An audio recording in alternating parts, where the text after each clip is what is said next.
Ghanaian. Joy 99.7 shared his FM. frustrations with me over the spillage of the Akosombo Dam because it's overflowing. It is spilled and the water passes through irrigable land into the sea. On the back of that, I repeat Samson's stake titled The Curse of Leadership in Africa. Live and know that Africa is rich in natural resources ranging from arable land, water, oil, natural gas, minerals, forest, and wildlife. The continent has 40% of the world's gold and up to 90% of its chromium and platinum. The largest reserves of cobalt, diamonds, platinum, and uranium in the world are in Africa, with 65% of the world's arable land.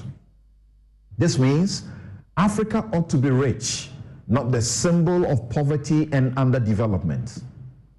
It must feed the world and never be faced with hunger and starvation because Russia is at war with Ukraine. Ghana's economy must not collapse because of bombs thrown in countries millions of miles away. The little of the wealth that is exploited is stolen and taken abroad. Africa's leaders grow richer while their citizens seek greener pastures abroad or die starving. They go abroad cap in hand, borrow so much, and in Ghana, $3 billion is unaccounted for each year. Africa's youth, with a chance to get an education in Europe and China, are helping build their economies. Ghana does not produce even 1% of the millions of tons of poultry it consumes. The African Union's Agenda 2063 and the similar ones before this don't reflect beyond the paper they write these goals on.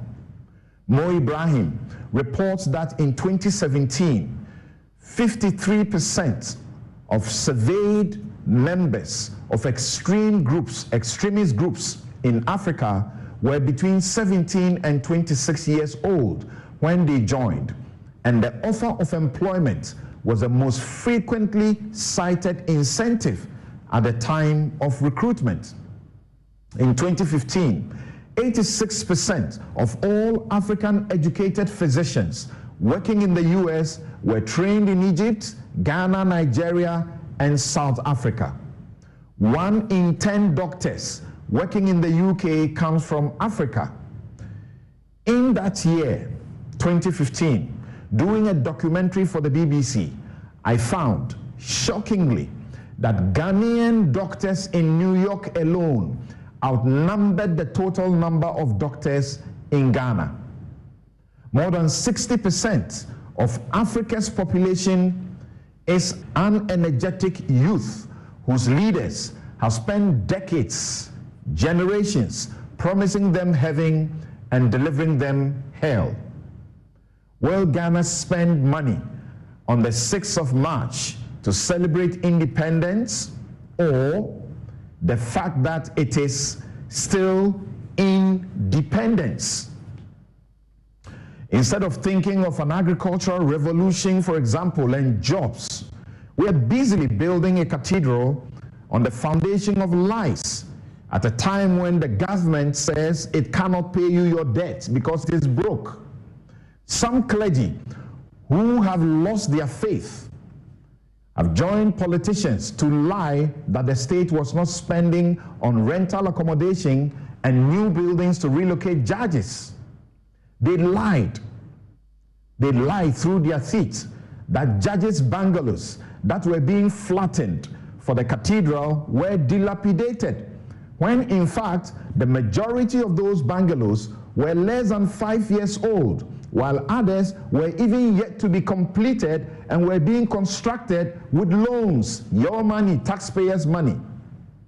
They even lied to the Supreme Court that state funds will not be used, only to turn around to tell citizens the state will only provide an unquantified seed money. Religious leaders who must be the voice of reason, speaking out and pushing back against corrupt politicians, have lost their voice. Those of them who, like Esau, have sold their faith and conscience for a pot of soup, a brown envelope, or board membership, deceive themselves that people don't know why they join their president to call the taxpayer some godless, rebellious Tobiases and Sambalats. Chairperson of Transparency International, Delia Rubio, notes that, quote, corruption has made our world a more dangerous place, as governments have collectively failed to make progress against it. They fuel the current rise in violence and conflict and endanger people everywhere. The only way out is for states to do the hard work, rooting out corruption at all levels to ensure governments work for all people, not just an elite few, end quote. Dr. Randy Abbey puts it this way, quote, every country that has a large and growing army of people who have nothing to lose is a country that is facing danger, end quote. Please be reminded of the preamble of the Constitution that this democracy is built on, quote, the principle that all powers of government spring from the sovereign will of the people, and that Article 1 commands that, quote, sovereignty resides in the people in whose name and for whose welfare the powers of government, the powers of government are to be exercised, end quote. You will have no need to caution the military about anything if you pursue the instruction in Article 36 that, quote, the most secure democracy is the one that assures the basic necessities of life for its people as a fundamental duty. The curse of leadership in Africa must end or will spell our doom. And that is my take. A news file is brought to you by the candid sponsorship of Bank of Africa, as strong as a group, close as a partner. MTN, everywhere you go, a Chelsea University educating ethical and entrepreneurial leaders for Africa. Robert & Sons Optical Services, your comprehensive eye care service provider for 31 solid years. Duroplast, producers of quality PVC and HDPE pipes and water tank. Where Duroplast goes, water flows, definitely. DBS Industries, roofing, papa fie. My Way Insurance, My Way. Dial *165# on MTN to join My Way today. Syntex tanks, it's strong and it's tough. Flamingo paints, simply superior. Snit Seed, self-employed enrollment drive. It's your future, so own it. Best Brain Public Education. Tomorrow, education today. Let me introduce my guests. Dr. Sribo Kwaku is Director Electoral Services, Kwaku. Director Electoral Services at the Electoral Commission of Ghana. Good morning, sir. Thanks for joining us. Hello, my brother.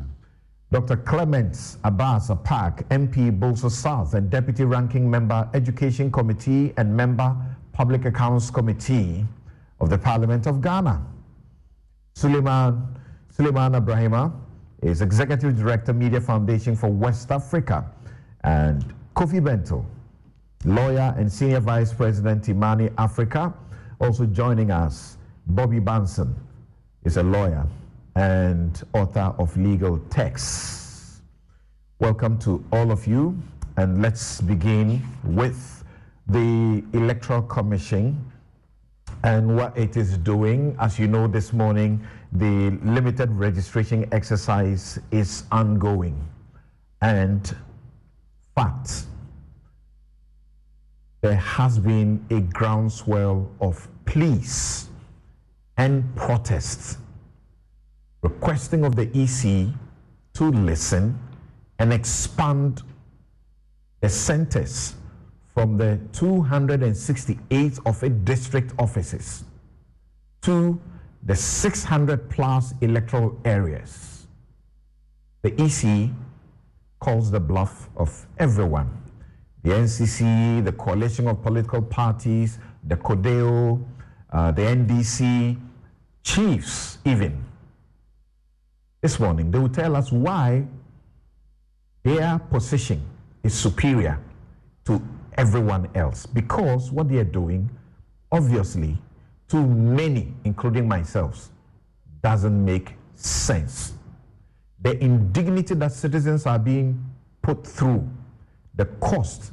In some places, people are having to travel over 120 kilometers to the center, meaning they will spend a day or more queuing. And when the devices have failed to work or the queues are too long, they may have to spend another day getting accommodation. Which of the EC officers and these politicians who support this will allow their children or family to be put through the indignity that Ghanaians are being put through just to get on the voters' roll, which is their constitutional and fundamental human rights and obligation? To some, the conduct of the EC smacks of incompetence, which Article 146 provides grounds for removal of Jean Mensah or her deputies. We will deal with that. Now let's watch what has transpired in the course of the week.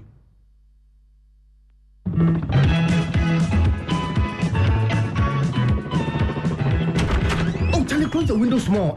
Your room be too bright, oh. Why, you be vampire where you know they like sunlight? Oh, my guy, my eyes. Behind the PC problem. Oh. In the sun problem. Common light bulb stuff. This no matter. I beg go Robert and Sons. Oh yeah, then my chick to him, I know correct. Cry. Where Robert and Sons sort them out sharp. Now so stylish frames in the rock. We go Robert and Sons right in. No, I was sitting inside proper. For over 25 years, Robert & Sons continues to provide specialist eye care for both adults and children. Locate us at Adabraka, Adenta, Kumasi, Usudankwa, Tema, Weja, and East Legon. Call 050-151-9111. Robert & Sons, seeing is believing. That can generate a situation that we will not be able to at least handle it. It will be challenging for sure. If you are not coming from this place, if you are a man or you are here, yes, we challenge you so that you come and improve subsequently.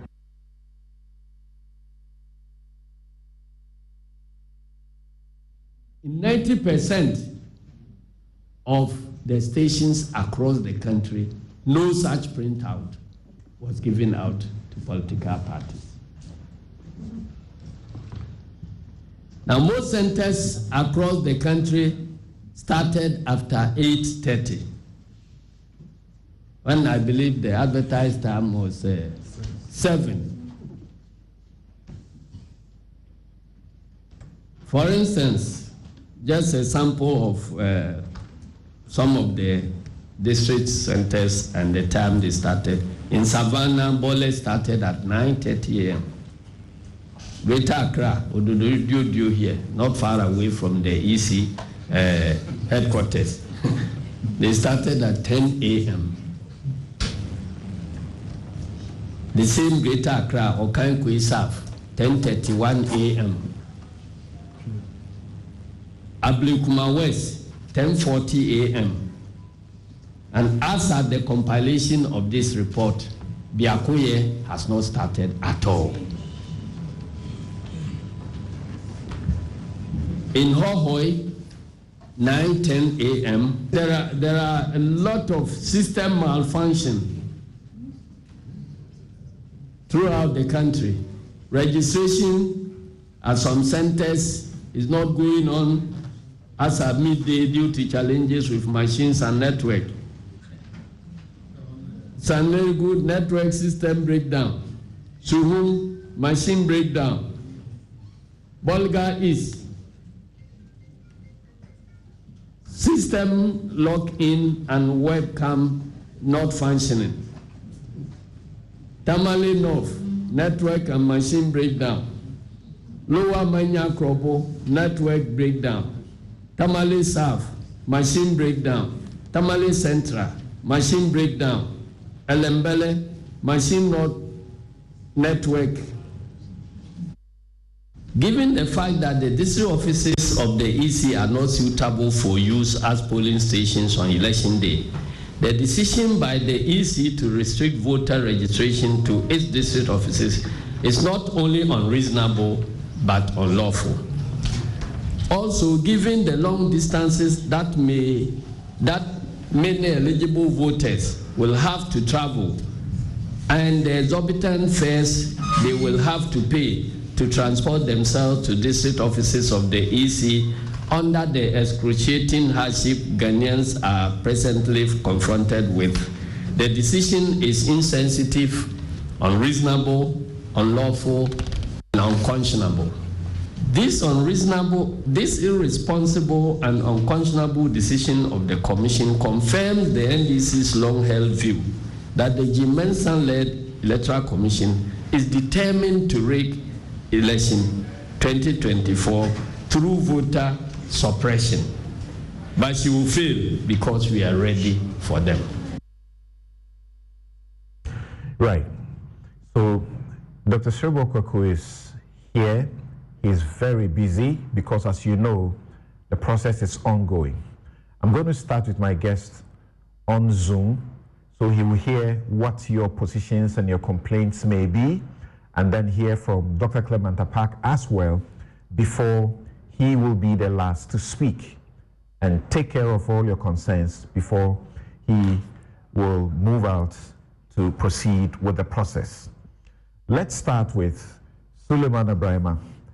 Now, what do you say? The EC appears to suggest so far. Let me not try to speak for them. Sometimes when you appear to, they are doing the right things and you say they're happy. When they are doing things that people are not happy, you say it. Some of them take it personal. That's not personal. On this platform, I do my job. Now, so what do you say? There are people who have had to queue in the night. We have seen footages of people who have had to get up very early at dawn, 3 a.m., and they're queuing up. As we speak, some of those footages will roll on your screen for you to see. Samuel Okudzeto Ablakwa has taken journalists to his constituency, North Tong. We have seen how the people are cut off completely from the registration center. They have to, get on the sea, on the whatever it is, boats. And he's helping to provide life jackets to assist as many that can go there. So political parties are spending. The EC says, why? They buzz people, they should buzz people. Parties should buzz people for them to exercise their constitutional right. Is that it? Those around the villages, around the voter lake, they say they have to pay at least one person 100 Ghana cedis to reach the EC's district office. And because they are going to a place where they may not be known, they need to take along guarantors. So if you're taking 2 guarantors, you pay for them. Some of the parents say, our youngsters, they're too young, we can't allow them to go through all of that. What do you say? Well, Samson, good morning, and good morning to colleagues on the program, as well as our viewers and our listeners. Let me start by saying that in the last couple of months, conversations within civil society, within multi-stakeholder actors, within bilateral organizations in West Africa has all been centered on the democratic backsliding that we are witnessing in the region. the coup d'etats and all of that. But even beyond the coup d'etats, we all have witnessed developments that point to the fact that increasingly people are losing confidence in democratic processes as a form of governance.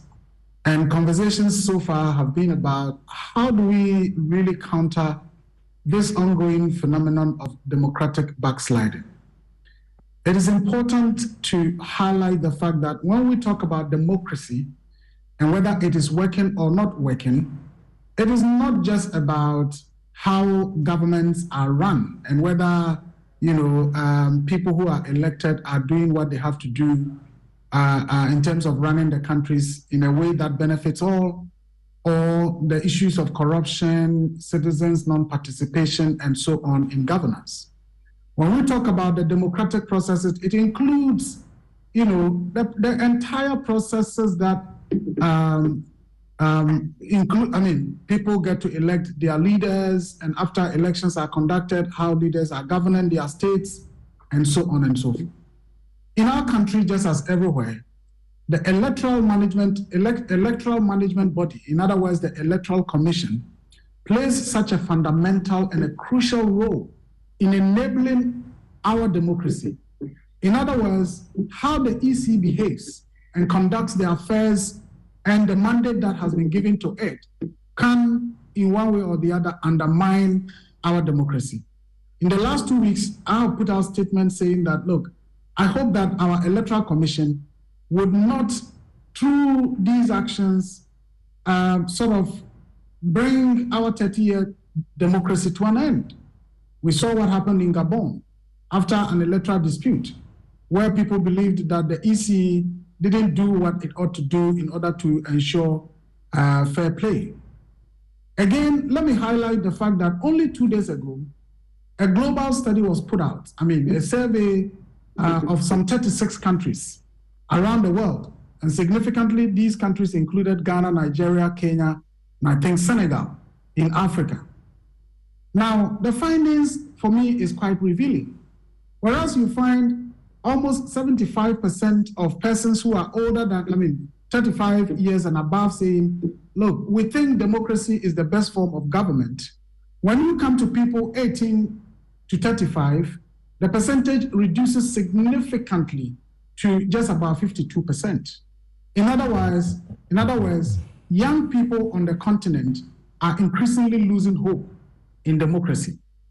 And in this particular voter registration process that we are talking about, we are predominantly talking about young people who just turned 18 and above, and perhaps a few others who were 18 as at the last registration exercise and yet couldn't register.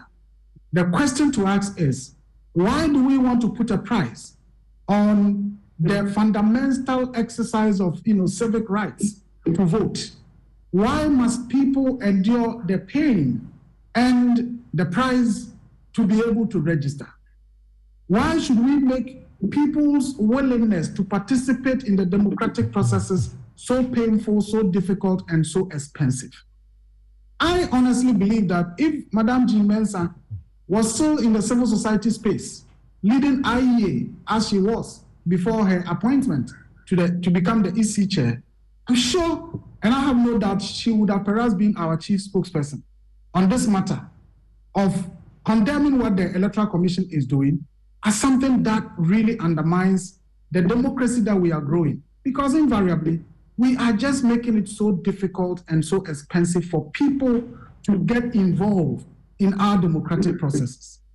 And again, over the period, one of the things that people have highlighted is the whole loss of confidence and trust in our public institutions. How do you build trust with this kind of conduct that the EC is putting out? Why would the Electoral Commission, which is a national institution, basically refuse to listen to everyone, perhaps apart from the governing party? You don't know what the EC knows. If it says it is capable of registering the estimated 1.4 million Ghanaians within the 2 weeks, what's your problem? 3 weeks, what's your problem? Well, so if they say so, are they talking about the capacity of their machines? Are they talking about the number of staff they have, or they are talking about being able to bring the folks who have to register from Hwehwe to Mempasem to the villages of Nakpanduri and Bunkrugu Yoyo to the district capitals. If the arrangement was such that the EC is saying, look, for every community, we are providing buses across the country so that those who are eligible to register and those who would have to accompany people to go and guarantee for them can have free buses to and then back to their communities. Perhaps we would have said, okay, the burden is a bit lessened. But the political parties are always interested, and they would always bus people. So the EC says, why not? Assist us, bus your people in.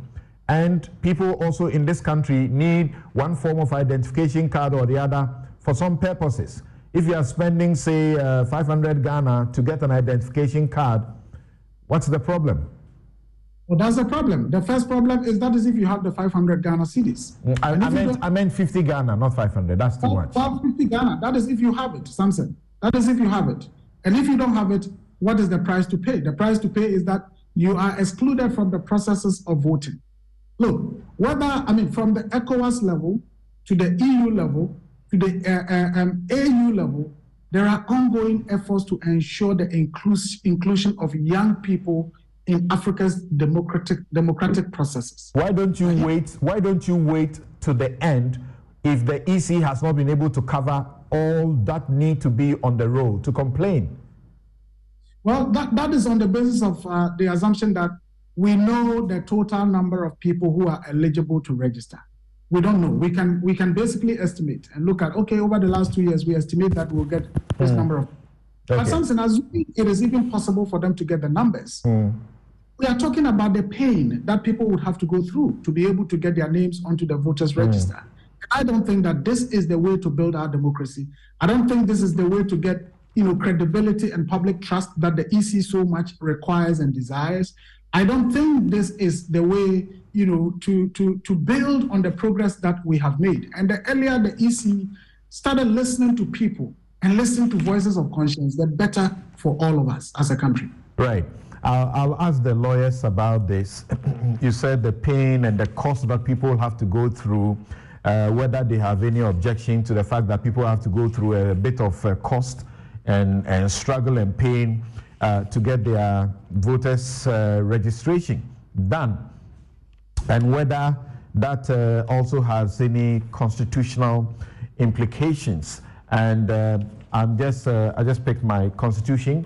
I'll ask them whether they think this provision of the constitution also applies. Article 15.1 says the dignity of all persons shall be inviolable. Is there in any way that the dignity of the Ghanaian has been reduced because they are being made to go line up? They will line up and vote anyway. That's all the politicians are interested in. But Kofi Bento, Sule just mentioned Jean Mensah, who used to give us a lot of data, research data that we use for CSO work and also for media work at the IEA as the head. I've had the privilege of working with her also before at the IEA in the presidential debates. In 2016, and I understand in 2016, when the EC was doing this exercise, it deployed the electoral areas, that's 6,000 plus. This was the complaint by Mrs. Jean Mensah of the IEA. He gave an interview to a number of radio stations, Adom, City FM, and the rest of them. And this is what she said. I will say that to some extent, it has gone very well, and a number of people have been registered. However, we followed the process quite carefully, and we are also aware that there are many others who would wish to be registered who did not have the opportunity. And I know that we have said it will be proper that we do not disenfranchise people who are willing to vote or cast their vote for the first time. We have indicated that if resources will allow, it will be important for the EC to extend the registration exercise to allow those who are really keen and those who are serious to vote. We have called for an extension of 2 more weeks, and we believe that any serious person who really wants to be registered will really have the opportunity to do so. I think that will ensure some peace and give some credibility to the process. She continues, if we look at the proximity of the various centers, and this is instructive, if we look at the proximity of the various centers where the registration is being done, it makes it very easy for people who are within a locality to go to their areas and register, whereas if they go to the EC, for instance, that's the EC's district offices, for instance, to register, they may end up voting in a particular constituency which may be far away from where they live. I think that it is a great idea to have the continuous registration process, but I am not sure how convenient it will be for someone who lives in Weja and who has to come all the way to Ridge. That is the Office of the Electoral Commission to register, unless the EC's offices within various constituencies are localities, and localities will be open to allow that. I am not sure whether that process has been formalized. We are yet to receive any notification from the EC as to whether that process has been formalized. We are actually yet to receive a notification from the EC whether the continuous registration process will be effective. Jean Mensah, then head of the IEA, executive director, now EC director, speaking. Kofi? EC chair. EC chair. EC chair. It's interesting sometimes when we bring up the history like you've just done, because as we lawyers say, it's on all fours. This is exactly what she was talking about when she was a civil society person, our sister in arms. And since she left us, I have to say, I consider her still a good friend, but she has changed.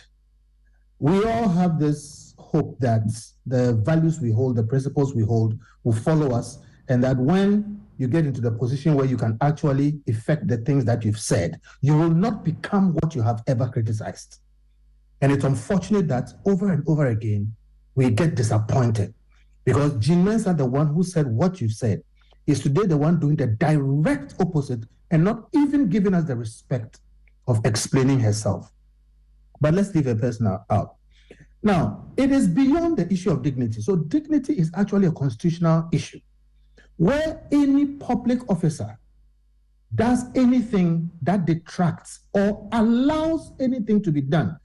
This is the law on which pan latrines were banned. That's right. Where a public officer allows things to be done which detract or remove or reduce the dignity of a Ghanaian, it's unconstitutional and actionable. That's one. That's allowing. Now, where you are not just allowing, but you are the one actually causing it to be done, that is commission. You're actually guilty of causing that. That's a very serious matter. And it is entirely arguable that what Jean Mensah and the EC are doing is acts of commission using state resources to cause people, to act in indignified ways and to, affect them in all kinds of ways. Then beyond that, look, Article 42 of this Constitution makes use of the word rights, that you have a right to vote. And we've had cases like that where one person stopped the whole voting process. Right. I'm saying all these things because they are serious. The Ayi Mensahs of this country, the Tenades of this country. There's a lot of rights. Then beyond that rights, on the issue of registration, it says entitled. An entitlement is a fundamental right. You are entitled.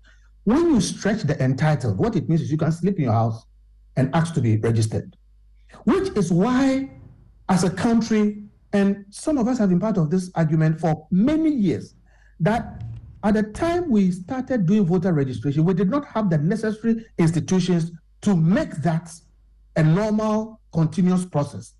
So after 30 years or so, we have come up with the National Identification Authority. You know the arguments and the fight we've had. We've spent millions of dollars and many years. We have today in this country a system that is capable of giving effect to the entitlement to register, such that when the person hits 18 years, that entitlement can be given effect. It's self-executing. So that once he has a Ghana card with his date of birth and everything on it, and he hits 18, it is automatic. That person can opt out of it. But the system must give effect to the entitlement and register. What I'm saying is that Jane Mensah and the EC today do not have a constitutional reason why they should subject this country to even an elections or a voter registration arrangement when we have the National Identification Authority. They are a commission. The NIA is an authority. In law, there's a difference. Okay. So to then wrestle to yourself something which constitutionally you should not have. And one of these days, we are going to have to go to court and have these things sorted out. But in any case, you know, the EC was in Parliament seeking to be given the opportunity to do the process of registration and continuous registration using the Ghana card as the sole identifier. The reason that is botched now is because suggestions for it to allow for minor changes, an amendment, because at the time he wanted to implement it, there were a good number of Ghanaians who didn't have their cards. As we speak, they still don't have them, and there were financial challenges to the producers of the card. So you can't really blame them on that score, right? No, I remember, and honestly, it is my view, and if we have time, I'll argue that out very well, that the EC did not need Parliament to authorize that process. They didn't need Parliament. Look, Article 45 says that the Electoral Commission shall have the function to compile. It never said they should go and register people. In the process of compilation, you might register. But again, a commission in the hierarchy of authorities is less than an authority. All right? Now, so the National Identification Authority is higher in order than a commission, number one. Number two, it is an electoral commission, not a registration commission. So to that extent of registration or compiling of register, if even the NIA was a National Identification Commission, because it is specific for identification, it will have a better legal authority to do registration and that stuff for EC to use it. Okay, but it is an identification authority. My argument is that 45 requires the EC to compile the register of voters from the list of the NIA. You don't need Parliament to do that. All right. And what we said was that at the time, all the money that was being wasted by the EC, you remember the last election cycle, we took them on several levels. That should be used to empower the NIA so that at the end of the period, when there's time for election, they just draw it. Whoever is 18 period, you go with your Ghana card, they put it in the machine, it can show your age, A, B, C, D, E. So back to the point. It is entirely arguable that the EC doesn't have the mandate to do what it is doing. If it takes somebody going to court to sort it out, we will do it. But the point I was making is that I have gone to court. I have won a case that the EC should publish accounts of political parties. It's been many years now. They've refused to do it. And it means I have to go and try to do execution. So people are just lost. As for winning cases against the EC, exactly. And it not doing what the court has said, let's not get there, because you know that I have done a similar case like that in which we cited them for contempt. My client cited them for contempt. The court spared them. They came and pleaded that they should be given an extension of time and they will lay a constitutional instrument for the implementation of the diaspora votes. Well, here we are. Same story. So something to finish my point. See, right. When you are a state institution and people use the law, take time, expense, and go through the legal process, and we obtain orders against you, but you refuse to let the law work, you make resistance, unlawful or extrajudicial resistance, inevitable. Kofi, we are in the process. What can the EC do at this point? Is it your suggestion that even while the process is going on at the 268 districts, it has a room to listen to the various calls and expand the process? And remember, as you compared it to the authority, the EC is a constitutional, independent constitutional body.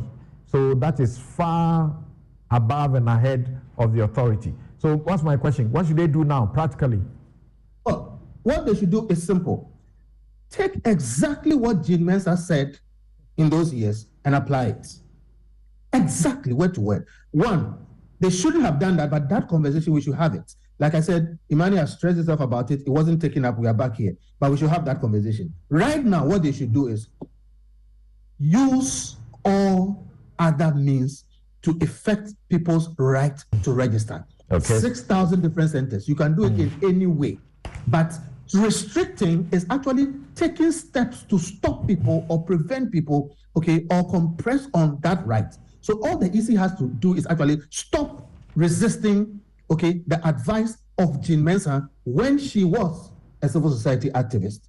Just open up the registration, let people register, and just do your work well. If you listen to some of the problems that they were having, equipment problems, this and that, after spending millions of dollars, it seems like somebody really has decided that we're going to have an accident. Let me take your mind briefly on this, because that has become another angle of the discussion. We have heard, significant persons, even in the media.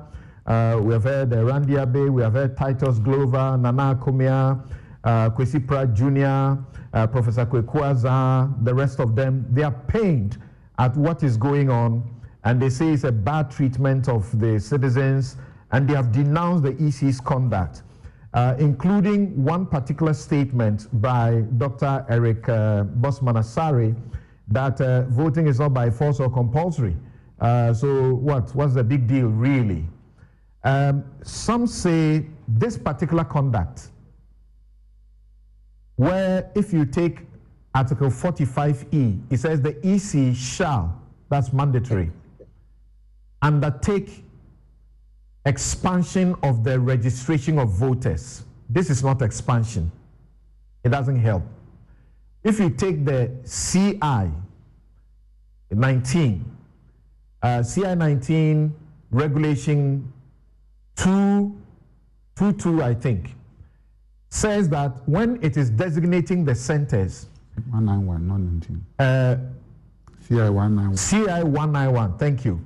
When it is designating the centers, it should consider the suitability of the place it is designating for the registration for a polling station and the accessibility of that place to people. They put all these things together and say, why not? In this circumstance, we can activate Article 146 and seek the removal of those commissioners, including that comment, because that is misbehavior, incompetence, or inability to perform your office arising from infirmity of body or mind. What do you say? I totally agree. In fact, I've opened 19. I was going to make the same point that you made, that they are under constitutional injunction to expand, undertake programs. So there's omission and commission. Where you are set up and financed to do something, not doing it is grounds for removal. Now, in this particular case, omission and commission, it is not a matter of just omitting, like they are not doing anything. The suggestion is that there will be problems with people exercising their right to register. The EC was set up to take away those problems, clear the way, and create situations that will enable people to register. So they should actually do things, commit actions that will expand registration. In this case, if you're not doing it at all, then you are omitting to do your job. But as far as I'm concerned, they are actually taking steps, committing actions to stop people from registering, which is directly against what they are doing. Okay? And for me, it's nefarious.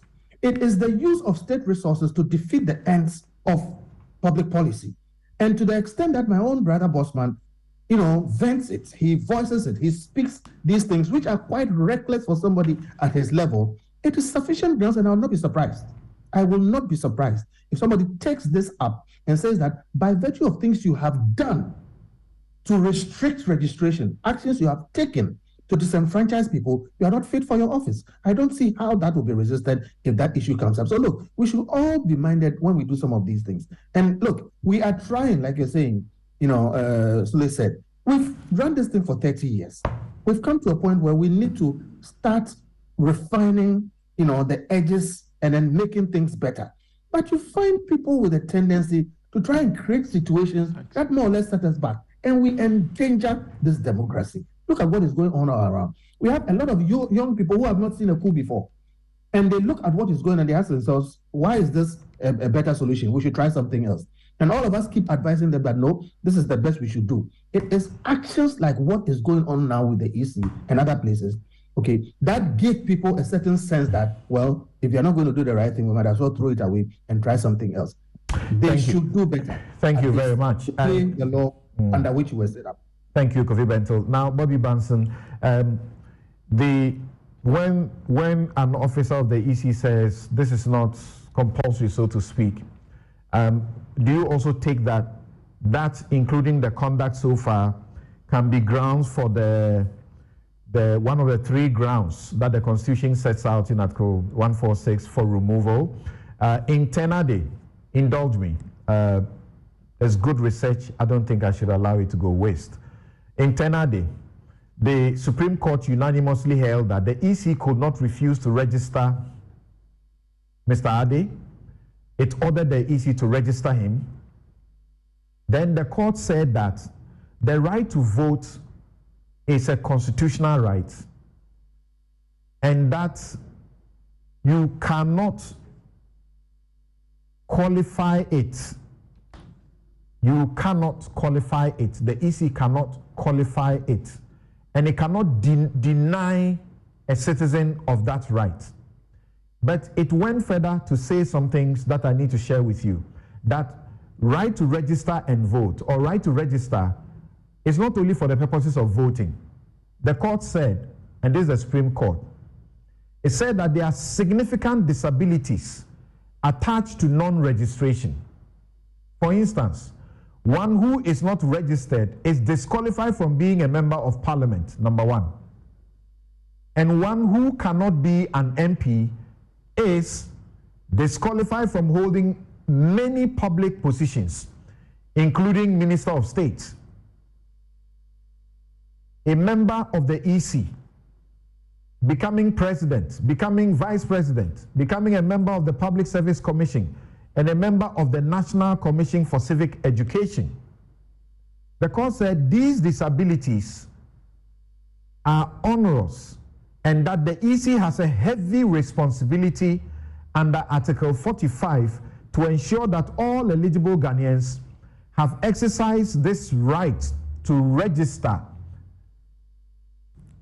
What do you say? Good morning, Samson, and good morning to my seniors on the panel and your viewers. I was actually, or I've been, should I say shaking, listening to all the views and all the things that have been said concerning this exercise. I was actually hoping that Dr. Shribo would have spoken to try and let us attempt to offer an explanation as to why they have chosen the route that they have. Because like you have said, in line with what has been accepted, if you take Article 45, I'd rather start from 42, which is the Tenhadi emphasized it, that every citizen of Ghana above 18 of sound mind has the right to vote and is entitled to be registered. And so the registration exercise, which is in line with Article 45, I think A, to compile the register of voters and revise it at such periods as may be determined by law. And so obviously read in consonance with the LI, it seems to give the EC the discretion. But discretion, as we know, once it's given by law, cannot be exercised capriciously or arbitrarily without taking into consideration the interest of those that are entitled to benefit from the exercise of that discretion. In fact, in Tenade, the court said the EC should desist from arbitrary, unreasonable, inflexible registration procedures that disenfranchise eligible voters. Exactly the point I was driving at. And it should be inclusive rather than exclusive. If you look at Article 23, and then if you look at Article 296, it states there very clearly that once you have that discretion to exercise any power vested in you in this context by virtue of Article 45, it should not be done in a manner that would be capricious or will not be beneficial to those that are entitled to, or that are intended to benefit from the exercise of that discretion of that authority. Now, from all the evidence that we have before us, it seems that this may be the first time, at least in recent memory, that the Electoral Commission has decided to restrict the voter registration exercise to very, very few centers. I do not know why that they are doing that. They've used this before, except you said recent memory. So you go on. The EC boss is EC Director of Elections is here. He will help us with some explanation to that. Yeah, in recent memory, in the sense that in 2016, I don't think that they used, because you read the statement. That's right. Them. So if we are supposed to be progressive, and then in 2016 we open up the centers with a view of making it more accessible, because civil society and people had complained the manner in which people end up being disenfranchised because they did not have the opportunity to register due to all the limits that come with it.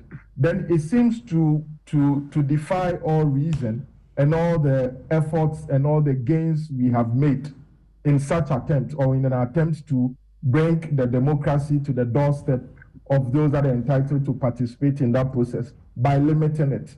Like perhaps maybe the EC has reasons, that is why I'm saying that I'm here to hear, which may in the long term allay all the fears, because as it stands now, tensions are very high, because this is a very critical election. Both parties, or two major parties, and all the parties that are interested would want to be sure that their supporters are not disenfranchised. Now, what I was thinking of throughout this process is the role of, is it IPAC they call it? Whether or not the Electoral Commission discussed this process thoroughly with the members of the IPAC. So they report that it was discussed, but it was not conclusive, and that the EC had told them that it will hear from them. The next thing they heard was the announcement and advertisement.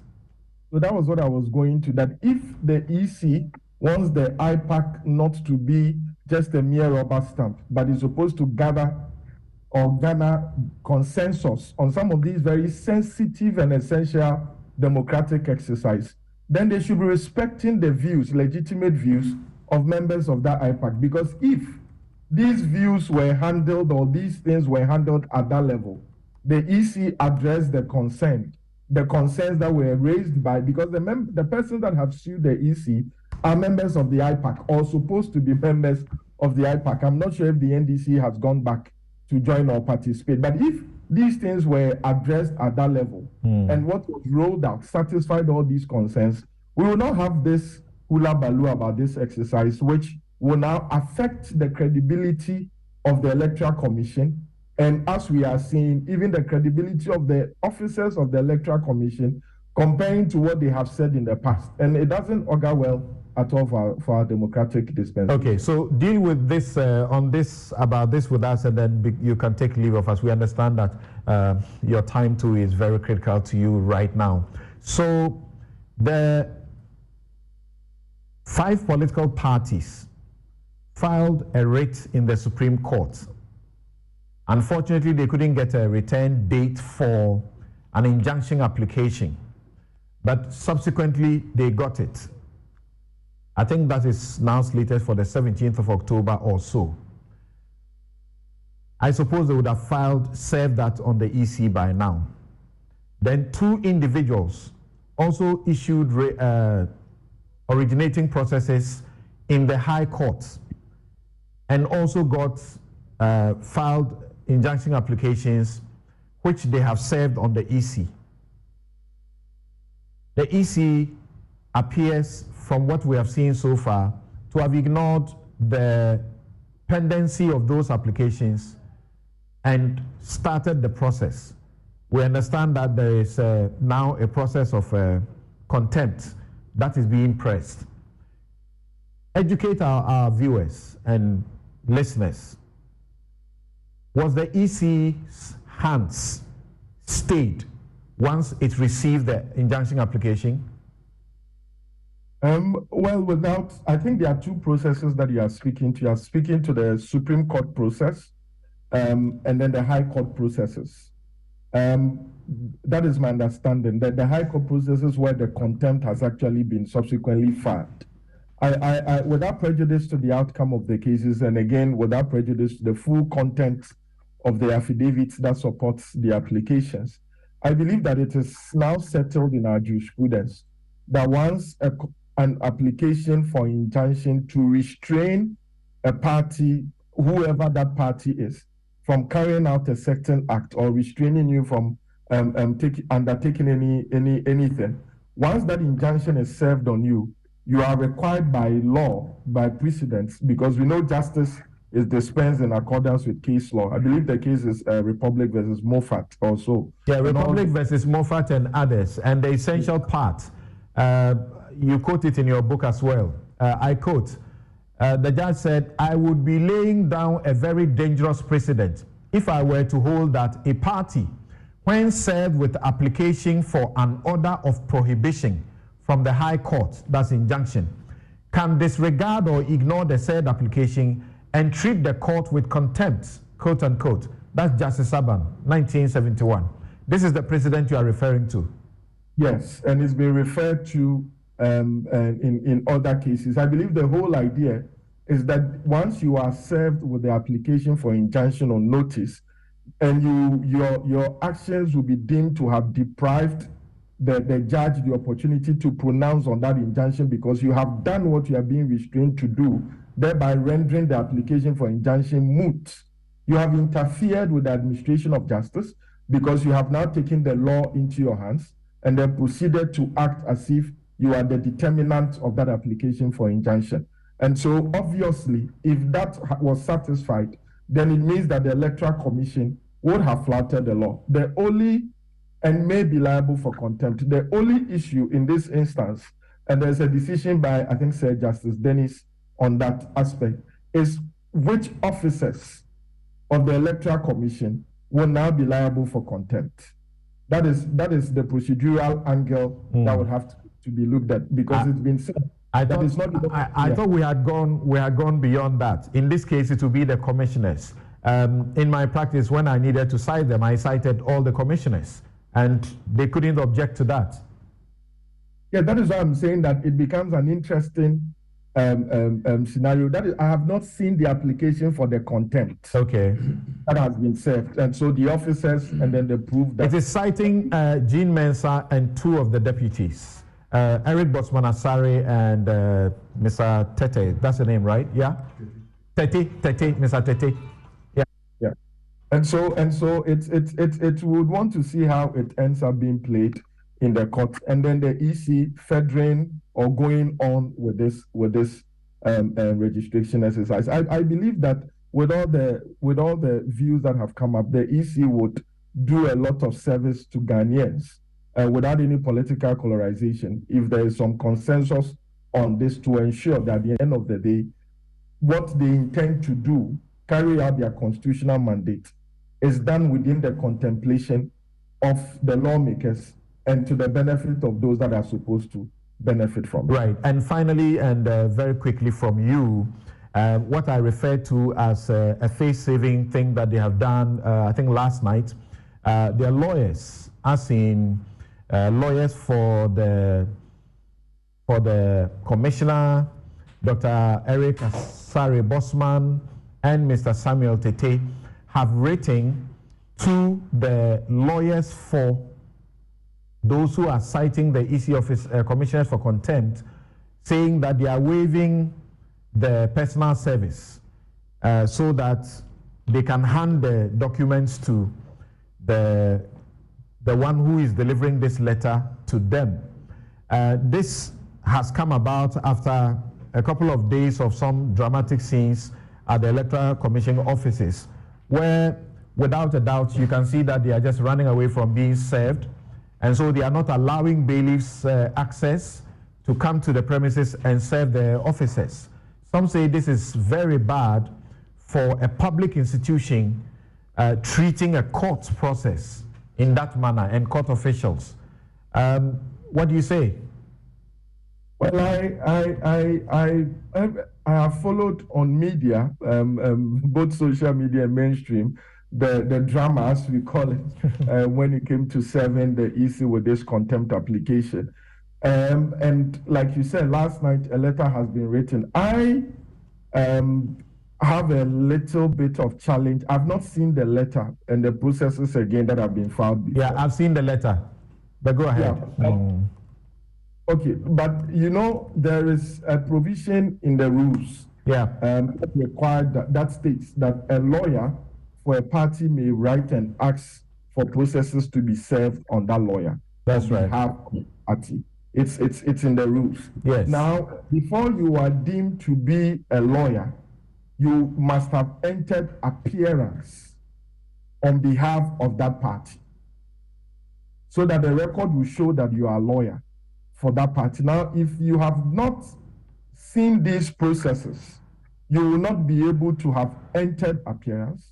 And the letter that was written should be directed to the registry of the court, not the lawyer who files the originating processes, because that lawyer is not the one to effect service.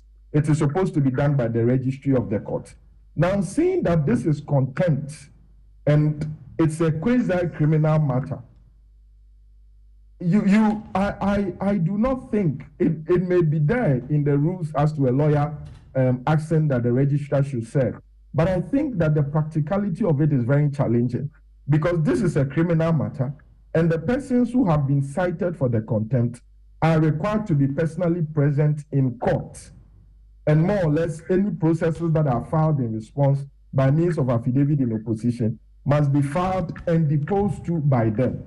And so, if there is indeed evidence that there are attempts to evade service, I think that the lawyers may be, just for the avoidance of doubt, may want to apply for an application to serve by substitution and even make reference to that letter that was served on them by the lawyer. Oh, but you just referred to the rules, which you are very conversant with. Order 7, Rule 12. Let me read Order 7, Rule 12.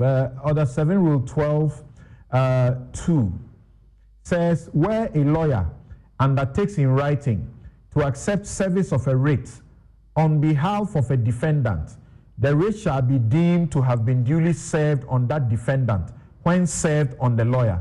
This is what they are saying. Bring it to we the lawyers. That's okay.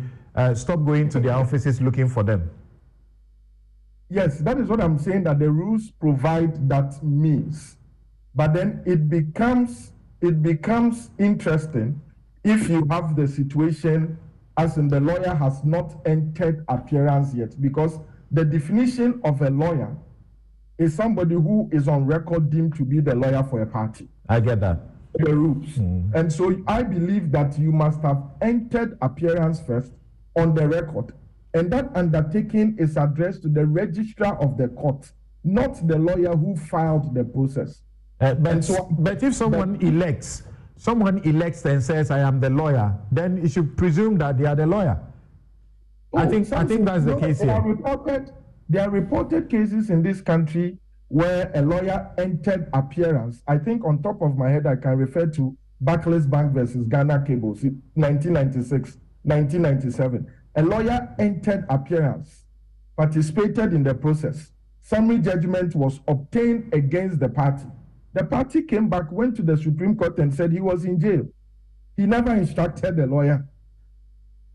And the court set aside the processes. Interesting. And so yes, even though it is doable, the rules accommodate that. I mean, it's because of the peculiar nature of and sensitive nature of these things. Because there's a potential prison term. Exactly. That is a potential prison term if it is found that they are actually guilty of contempt. Thank you very much, Bobby Bansing. Bobby Bansing is a lawyer and also an author of legal text, civil procedure in Ghana. Thank you very much. So, Kofi and Suleimana, you may have opportunity to ask Dr. Eric Kweku some questions when.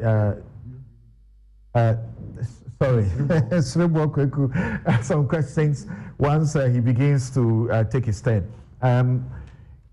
Should we hear you before him? Because I heard from what's the name, Bobby, that it may be useful to hear from him first.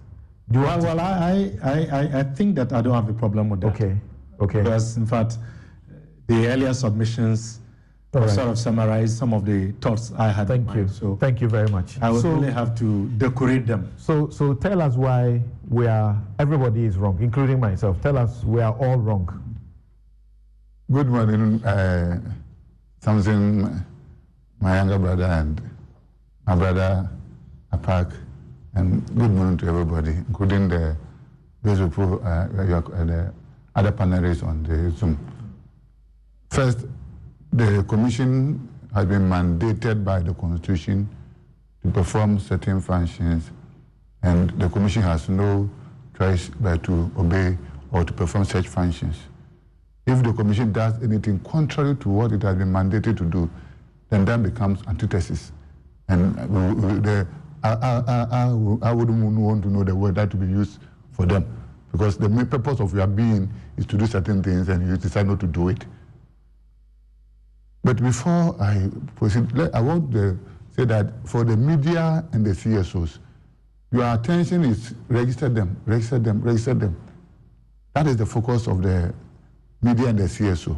And probably that is maybe the reason why maybe you are quoting my chair. At that time he was CSO. But when you come into the kitchen, that is where you see that your responsibility changes. The thinking of the Commission is that it is to register people and also to protect the sanctity of the register. That is very, very important, which nobody is talking about. You are going to compile voters register that will be used to determine who leads Ghana in all fronts. What goes into the register should be something that should not be, that can bring about issues. If you remember, in 2016, there were a lot of issues about the sanctity of the register, a lot of demonstration, what have you. The Commission insisted that what we have could be used for the election, and it was done. And we read that even those people who were even fighting the register were the people who benefited from the register because they won. In 2020, when the Commission decided that we were going to compile new voters register in the midst of COVID, there were a lot of issues, including the social media. Everybody saying that we use it, but the Commission knew that register is not good enough for the election. We compiled the new voters register within 38 days, and we were able to conduct elections, which almost everybody sees it as the best in the history of our country, and I also see it that way. So it comes that we wanted to compile, we wanted to develop control station, which everybody is talking about, including you, Samson, that we should do that. So the question I want to put across is, if we are to roll out the control registration, where would the registration be taking place? Clearly, it will be taking place in the districts. If you are to roll it, when we roll it fully, which you have not. Yes. No, but this one is part of the control registration. You're supposed to have rolled it out since when? The law was made in 2016. 2016, right? Mm-hmm. Yes. But 2016, we did some small form of control registration on the 19th, 26th, and 27th at the district offices. That's 2016, which maybe we have lost sight. At the time, the current commissioner doubted that continuous registration. That's what I'm saying, that when you are out, it's different. But when you come and see the issues on the ground, now you are mandated to protect the register. Somebody wants to pour it, put water on it, But when you come in, you said the water capacity at a certain level, you cannot continue to pour water. So your point is that protection of the register is as important as registering the people. Exactly. And that is a justification to make someone travel 120 kilometers to the center to register. Okay, go ahead. You come to appreciate what I'm saying. All right. So the Commission will normally sit down with its internal directors, whoever, after people have been given all forms of advice. They will say, how do we implement the policy? Say that all those who want to register will be registered, and also we will protect the sanctity of the register. So last year, 2022, we decided that looking at the situation, and in 2016, as we were saying, the control registration was in it. But we realized that looking at what is in the 2016, if you are to implement, we may have challenges in terms of sanctity of the register. So we said, in that case, why don't we come up with new CI so that all the possible loopholes that can be used to infringe on the center of register is taken off, which the basic one is the continuous registration. So we said, okay, let's come out with a new CI that will take off the continuous registration, so that will be, and even the passport, so that everybody is talking of Ghana card, so that if you get a Ghana card and you go there to register. The opposition to that intention was that not everybody has the Ghana card, but we were coming from the point that we have more than 2 years to go. NIA has given a promise that they will be doing continuation as we also do ours. So, and they will all be done in the same district offices. So you go to left, which is the NIA point, you register, you come to B, which is the electoral committee point, then you come and put your name on it. That's why we have not done this registration up to this point, because we are still thinking that we will be able to push through, but we read that from the look of things, we cannot. And we have election to be conducted this year, which is this level election. So why don't you open the register for those who have turned 18 to register, so that you can compare the update the register for this level election. Then in 2020, all things being equal, you might have gotten the support of all those who are taking against the new CI that will go, that you can roll out for the whole year up to the time that we'll do the general election 2024. So our intention now is that we are revising the register to give those who have turned 18 years who want to take part in the district level election to get opportunity to register. So that next year we can now roll out fully the continuous voters register. What stops you? What prevents your capacity and competence at protecting the integrity of the register if the voting process is brought closer? In other words, from what I'm listening to you, you are saying that people must suffer the indignities they are going through. They must use those words. They must suffer cost because of your inability, and that is being nice about it, or your incompetence. They are being punished for your incompetence. Thank you very much. Anybody in the Electoral Commission knows that the further you are from the district office where you have the main database, the more it is prone to abuse. And I believe you are aware that a lot of people who are already on the register are again going to register. So when you go like that, there are three possible reasons. One, either you are computer ignorance. Okay. That you are already registered, so you are not supposed to register again. Or your intention is to maybe have your new card because you might have lost the card, or you have relocated, so you want to register so that you will not go to where you registered to vote. Okay. So, and in all these three, there are illegalities. You cannot say that you are a registered voter, you want to register again. And the challenge is that if you do not register online, it means that you may succeed in registering again at wherever you are. Then when the data is now fixed into the database, there will be duplication of the rest. That's why your name will come up. And the challenge which anybody in the document doesn't want is that the moment you do that, you have been blacklisted. You can never vote till the register is disposed of. Till the register is disposed of.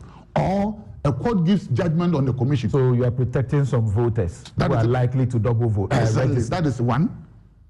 That is one. But I would say that the more you go. Why should it be your job to protect someone who is doing the Don't forget, I said unlawful ours is to protect the sanctity of the register.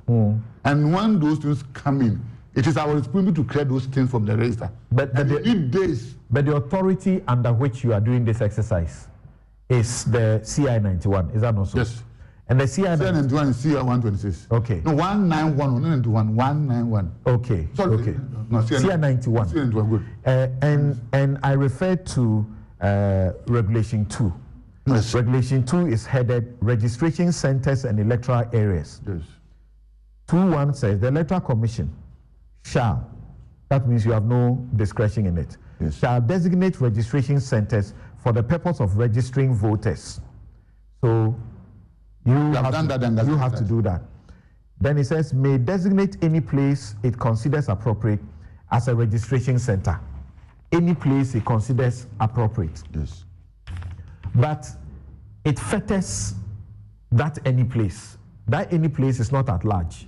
So the lawmaker comes to say, in designating a place as a registration center, the commission, once again, shall, you have no choice about it, take into consideration, A, the suitability of the place for use as a polling station on election day. B, the accessibility of the place to prospective applicants for registration. What do you say if many who are complaining say, you are not following this, and this is what you are supposed to follow according to law? If we say the place should be suitable for voting, is that what it is? Yes, for a polling station. If you go to most of our polling stations, you see that mosque, a church, and the rest, it doesn't mean that it should be done inside the mosque. So if you're saying you are doing in our district office, if you're doing joy here, in front of joy could be used as a polling station. So any of the district offices could be used as a polling station. Is there a history of using your district offices as a polling station? Whenever we are doing limited registration, we use them. And some of them serve as polling stations. So for the times that you use the district offices, you also use them as polling stations? No, when we do the limited registration, we don't go to polling stations. Okay. We do them at the district. But when you come, you are assigned to your polling station. What do you so you are not registered and put at the polling station, okay, at the where you are doing it. Thanks for that explanation. What do you say to those who say they have to carry guarantors from wherever they are, and that even the people at the EC district offices, they are people who live around there, so they can't even help the process? Those who are supposed to help you, the party agents, help you to say, this person doesn't come from here. They can't do that because someone is coming, 80 kilometers away to your center. You see, one, you have a right, you also have a responsibility. We appreciate the concern everybody is putting across, but given the circumstance that we are in, if we want to open it up, go to half a police station, they are committed out. If you look at even 2019, we did it at our district offices, plus some selected, distant or difficult to reach areas. So when you do that, you need about 2 months to come and clean the register. You need about 2 months. Yeah, but that's your job. That's not my job. That's why I said, give him the job. So you don't punish them for that. No, do you realize that? But for the political parties, busing some of the people, some of them, those people, a good number may be disenfranchised. No, because they can't afford to come to your center. If we talk disenfranchising and whatever, it doesn't come in. Because I will say that this one, we are doing it in a limit form in such a way that we can compile the list for the election. All right. Next year, we are going to roll it out for long, and we will then go to the inaccessible areas and the rest. So it's not that we finish with this, that is the end of registration. We are going to roll the details out in terms of fully rolled out control registration, where we can now identify all the challenges. We are the people on the ground. So you do not intend for this exercise for the 3 weeks to capture all those who have become eligible since 2020? It's not possible. That's not what you are seeking to do. Not possible. So what we are rolling out is that we want to cover as many as we can, and depend on those who can make themselves available. Because some of them we may want to contest. So let's take advantage of this.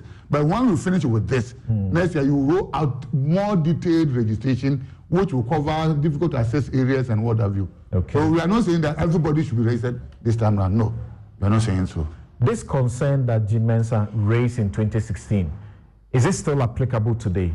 He said, they may end up voting in a particular constituency which may be far away from where they live. So he said, let me begin the quotation. He said, if you look at the proximity of the various centers where the registration is being done, it makes it very easy. And this is because you are using electoral areas, 6,000 plus. It makes it very easy for people who are within a locality to go to their areas and register, whereas if they go to the EC, for instance, to register, they may end up voting in a particular constituency which may be far away from where they live. Does this apply today? At times you may make a statement because you don't have the full facts of the story. And I don't know the circumstance under which this statement was made. But what I'm saying is that once you compare the general list, you don't go to the polling station again. Okay. So you do it either the electoral area or the polling, the district offices. And in each case, somebody will have to incur transport. Even if you want to do at the polling station, some polling stations are serving about 4 or 5 different villages. So in terms of cost and convenience, you cannot completely rule them out. But when you are doing limited or control registration, control registration, the emphasis is purely at the district offices. Because that's where the system... Because that is what you have determined should happen. That's what the system... That's not what the law says you should do. No, that's what the law doesn't define exactly how it is. But it says we shall determine. That's right. The system in place, it says that it's like you cannot... It's difficult for you to be on news file without being within your building. You agree to that? It's difficult. I'm not saying it is not possible. Okay. It's difficult. Because you want to do Zoom. There was several times I've been trying Zoom and we don't succeed. Okay. If you want to have control registration, then the focus will be at the district offices. All right. That is how we want to do. So based on that, and we are dealing with people who are coming from communities who probably are even being supported by their parents. So what the advice you give them is that let your parents inform you of your polling station before you go to where you're going to register. If you don't have any parent, the people within your community, ask them, where do they vote? If these two will fail, then you come with your, your residential address. That address will help you to locate. Do you realize that by what you're saying, that your intention is not to capture everyone who is eligible and needs to be registered now, means that you're going to disenfranchise some people from participating in the district level elections? You are probably misquoting me. As all those who want to take part in this is what we are opening up for them. Everybody wants to. So go and register. But you clearly are aware that what you are doing does not allow that. That is not part of your intention. Our intention is that all those who want to take part in the district level election, this is the time for them to register. All those who are eligible to register to vote by this time, by your estimation, are how many? We are targeted, that should be about 1.35 based on the statistical data, yes. And we know that it is not possible that everybody will register. It's not possible. So, but all those who want to register. But your job is to offer the opportunity. For those who don't, that's their business. Maybe, I don't know, you are taking me back. I've said that we have made this facility to all those who want to take part in the district level election. That's what I said. But you know clearly that by your own plannings and calculations, this process will not capture each and every one who is eligible to register to vote. And therefore, you have been arguing that there is going to be continuous registration after this one, which means you are seeking, by what you are doing, to exclude some people from voting in the district level elections. What we mean is that there are some people who may not want to take part in this level election, but will want to vote in the 2024 election. That you cannot rule that fact out. It is there, right? So what I'm saying that if you are interested in this level election, we are giving you this facility. Go and register and vote. But if you are thinking of not taking part in this level election, then you can wait for 2024. Then you take part. I remember you started by saying that some people will register if not to vote. Is that not the case? So if you are registered not to vote, then wait so that you can have time when you come closer to your. So if going to the district office is your challenge, then wait.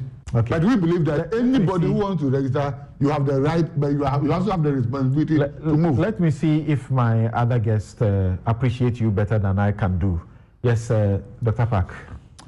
Well, Samson, let me say good morning to you and my co-panelists, and to say it has been long.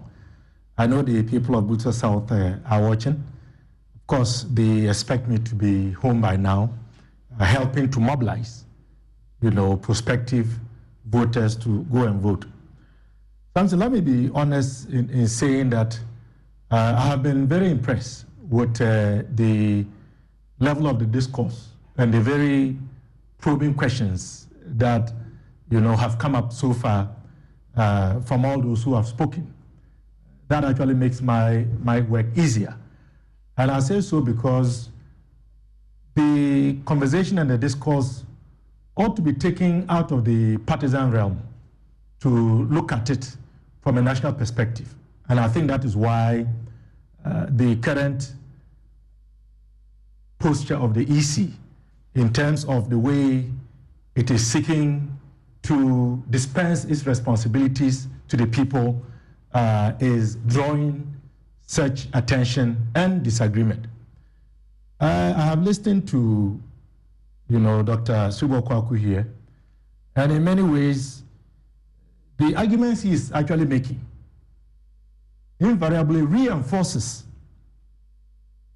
and gives credibility to the concerns that almost every other stakeholder in this republic has raised with regards to this exercise, which they are refusing to concede. But the commentary so far from him confirms that they are not doing things the way they ought to do. And you see, let me read again Article 42, because I think it is very important, and we ought not to run away from the content of the Constitution, because that is the law that we all look up to, which should guide our conduct, both as citizens and as institutions created by us through our Constitution to deal with the electoral processes. What does Article 42 say? Right to vote. With your permission, as we do in Parliament, I must seek the Speaker's permission before I read. Article 42, right to vote. Every citizen of Ghana of 18 years of age or above and of sound mind has the right to vote and is entitled to be registered as a voter for the purposes of public elections and referenda. So we've spoken about rights. He made the case that rights come with responsibilities. And I don't argue. I think that is tried knowledge that we have all accepted. But you see, the framers of the Constitution didn't just leave it there at rights. They spoke about entitlement. And I think that is significant. Earlier commentators made the point, and I think Kofi Bentil in particular, dwelt a lot more on the inclusion of the word entitlement. And for the avoidance of doubt, just look at the basic definition of entitlement. It says entitlement, the belief that one is inherently deserving of privileges or special treatment. Inherently deserving. So what this means is that the Electoral Commission has the mandate and is enjoined by the law of the land to ensure that citizens, once they meet the minimum threshold in terms of being 18 years and above and of sound mind, are able to register at their convenience in a manner that is not going to dehumanize them and call their dignity in question. What this also then means is this: all of the issues that have come up so far, which we know are militating against the right of the citizen to enjoy this right and entitlement, ought to be addressed. And look, I am a rural MP, and I can give you practical examples from our constituency of Busa South. You played some clips, you saw a national chairman, he made allusions to some of the challenges on the first and second days. I am going to speak to you as somebody who is both bearing a cost and who is also worried that even in spite of that, I am not able to mobilize the needed young people in my constituency who should be registered to register, because the Electoral Commission is being unlawful.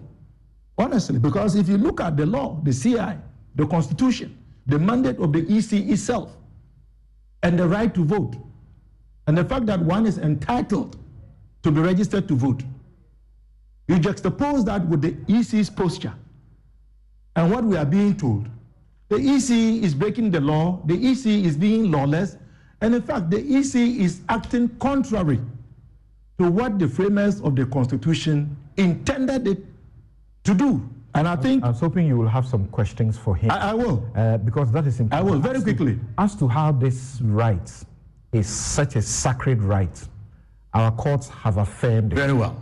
I have personally argued before our courts, and they have accepted that this is not just a constitutional, it's a fundamental human right. That is what the point. That means is that it is a right not given to you by the state. It is your birthright. I agree. That cannot be taken away from you. And Chief Justice Wood emphasizes that in the judgment in which they said even prisoners must have the right to exercise. Fair and good. So that is settled, and that is a right. But look at the practical aspects of it and why this continues to be an issue.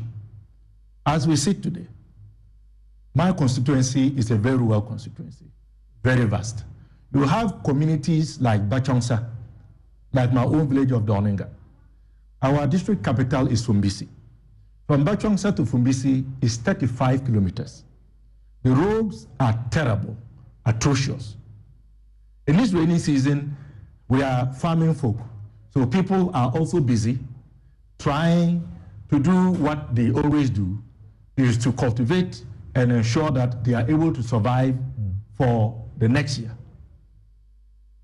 To say that an 18-year-old should go from Bachongsa 35 kilometers and to pay in and out 32 Ghana cedis to Fumbisi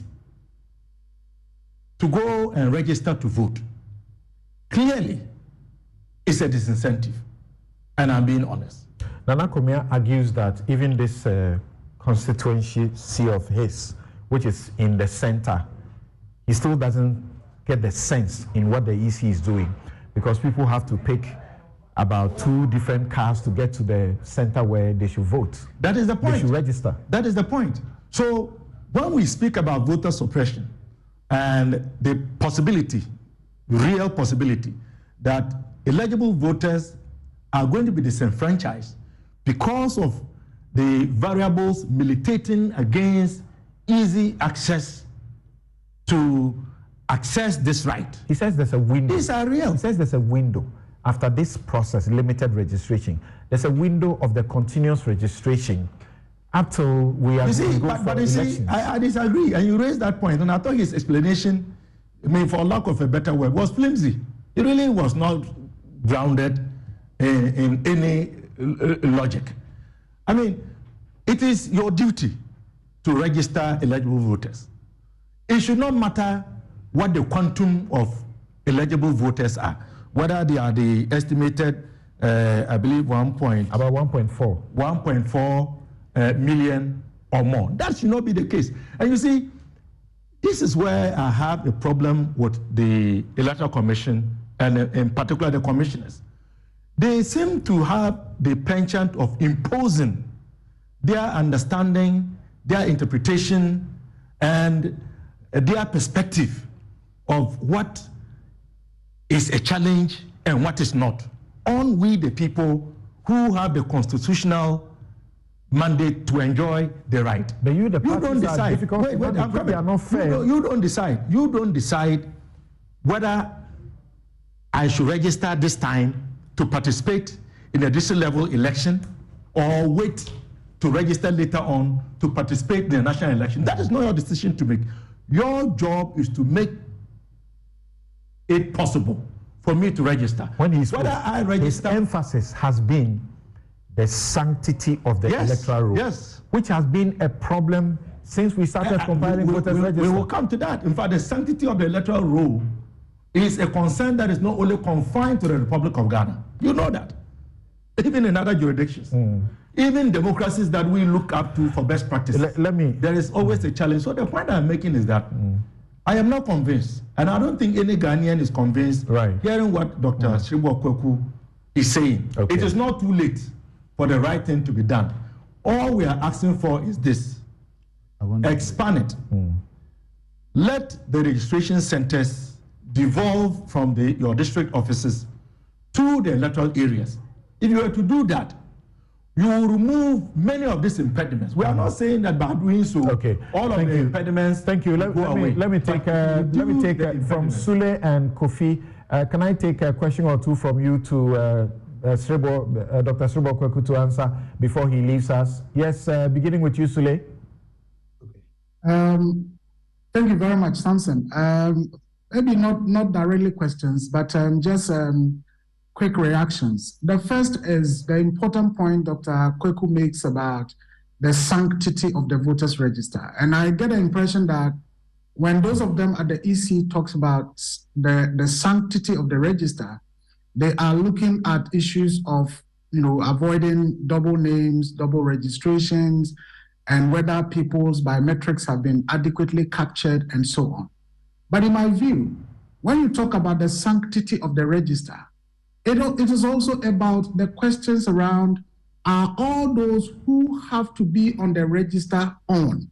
That's part of the sanctity of the register. If they are not on, the question is why? Were they given the necessary opportunity to have their names on and they refused? And if not so, then why?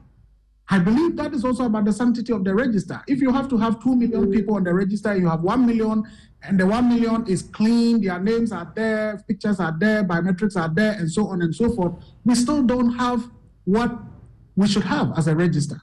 Now, the other point I want to make is, I hear Dr. Kweku re-emphasize and re-echo the point that, look, there's going to be another registration in 2024. This is to provide an opportunity for those who want to be part of the district level elections to be able to be involved. And when you listen to him quite carefully, it raises the point why sometimes we all complain about the voter turnout when it comes to the district level elections. Because it appears even he himself is making it look like, no, this is, subservient to the national elections. There's no problem, we'll capture you for the national elections and so on. But the district level election is so fundamental to our democracy and to our governance. And it is important that we don't create the impression that, look, if you don't register for this, it's okay, we'll get you to register for the main elections. The final point I want to make is, look, the issues we are raising, Dr. Kweku, I believe that then the EC could as well say, look, we are designating our regional centers. With the defense that you are putting up, what would have been different if you had said that it is the regional centers that people should come and register? Because your position would have been the same. All right. Now look, the Constitution says this and that. But Samson, just a second. Look at the people of Boku, where we all know there is this ongoing conflict, and it is so dangerous for people to venture out sometimes.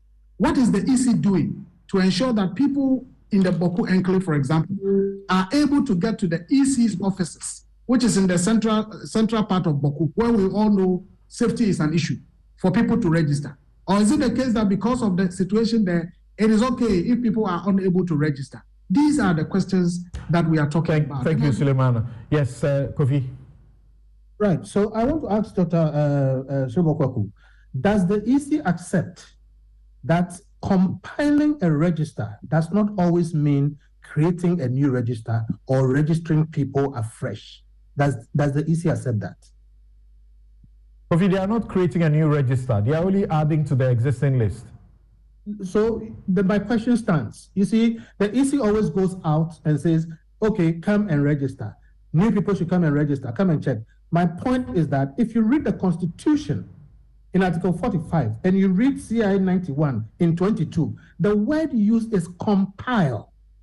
It does not tell the EC to always ask people to go to A or B to go and register. Now, compile means to extract an eligible group from a larger group. So I want to make the point, because you see, we will get to a point where if the EC keeps resisting this thing, we'll have to have a court to explain it. Because I'm making the point again that where a register exists, which has been properly created, and is a national register created by an authority set up for that purpose, then the law is clear. If you read the NIA law, it is clear that the NIA sets up a register, a national register, for other institutions to use. So my question stands, does the EC accept in principle that the requirement of the EC to compile a register does not always mean they should ask people to line up to register, whether to include their names or whatever. Do they accept that they can compile it from an existing register, for instance, from the NIA? I just want to clarify that. Okay, but yeah, okay, thank you. So that's the question that's coming to you. 45. No. I want an answer so that I can follow up on it, because I think that's 45 says the Electoral Commission shall have the following functions: A, to compile the register of voters and revise it at such periods as may be determined by law. 46. 91. 46. Compile. So do 46. He says I should read 46 to you. 46. Independence of the commission. It says, except as provided in this constitution or in any other law not inconsistent with this constitution, in the performance of its functions, the Electoral Commission shall not be subject to the direction or control of any person or authority. So that does not mean they cannot use. He's making a commentary after I've read. So listen to him. Wait, Samson, moderate this thing well. I have to ask a question. He has to answer. What is read is not an answer to my question. The issue of the independence of the EC does not mean, for instance, they cannot be audited. It does not mean that if you read the NIA Act 707, it says the NIA will create a national register which other institutions will use. Okay. So I'm saying, if you are using a proper national register, it does not constitute an undermining of your independence. All right, thank you. My question still stands. Thank you, Kofi. Do they accept that the EC's compile requirement does not mean they have to always create a new register? Thank you very much. Okay, so let's hear you respond to. Our understanding about the compiling that he was talking about is that you have the total base of Ghanaians, then pick the name from the total base of Ghanaians. It's not that somebody, and as the authority has compiled, that you go and pick. That's why I asked you to add that. For our understanding, NIA cannot impose their data on us. If we think that we can use their facility, fine. But it doesn't impose on us that we should use their data. Yeah, but he's a citizen. The country is engaging in a lot of costs to produce a register of citizens, out of which you could easily, as it were, go and take a list from. So why double cost? That's what I'm saying. So it's an economic issue that we are raising. But we have to look at it and say that when we do that, we can get what we are looking for. And us, our stakeholders, will agree. I can tell you, the first people who will kick against it is much better sitting here. But this is where we are getting to, is it not? We're getting to a point where you'll be relying on the national ID card. We are using the card for identification. For registration. Exactly, so that to prove that you are a Ghanaian. That's what we're looking for. But not to come their data. Yeah. So you were supposed to have been registering during these exercises 2021, 2022. You didn't do them, and 2023. So that's a backlog, isn't it? Yes. See, maybe I did not present my presentation well. We are not saying. I have a small follow-up question. Kofi, hold on. Yes. We are not saying that we can't cover the 1.45 people. What we are saying that the facility we have put in place, by the time we end the 21 days, we'll cover 1.5, whatever, once the figures are available. But we know from experience that not all of them will come. So the number that will come will cover. But we are saying that if you are not going to use it for the election, then you can relax, so that we cover those who are going to use it for the election. But you also agree that between now and the elections, as in the general elections, not the district assembly elections, you're expecting at least 3 million Ghanaians on the roll. No. Because that's what the experts say. No, I don't know where the experts are coming from. But from the statistical survey 2020, they're saying that 450,000 average, 10, 18 every year. So if you multiply 450,000 by 4, it is less than 2 million. So I don't know where the 3 million is coming from. And you see something, Electoral Commission is concerned and pays attention to Article 42. Now, if you look at the whole of Africa, apart from Cape Verde, their total population size is 600,000. They are the only country which has the voter ratio to population of 56%. Ghana, we are 55%. So that tells you that we cover everybody who matters. So we are saying that now we are expecting about 1.35. But we know that what we have put in place, by the time we cover the 21 days, anybody who makes himself available will have been covered. Interesting. Then again, there's an issue of, I would just want to put on record that it's not that all the people are saying we are not heard or we don't care.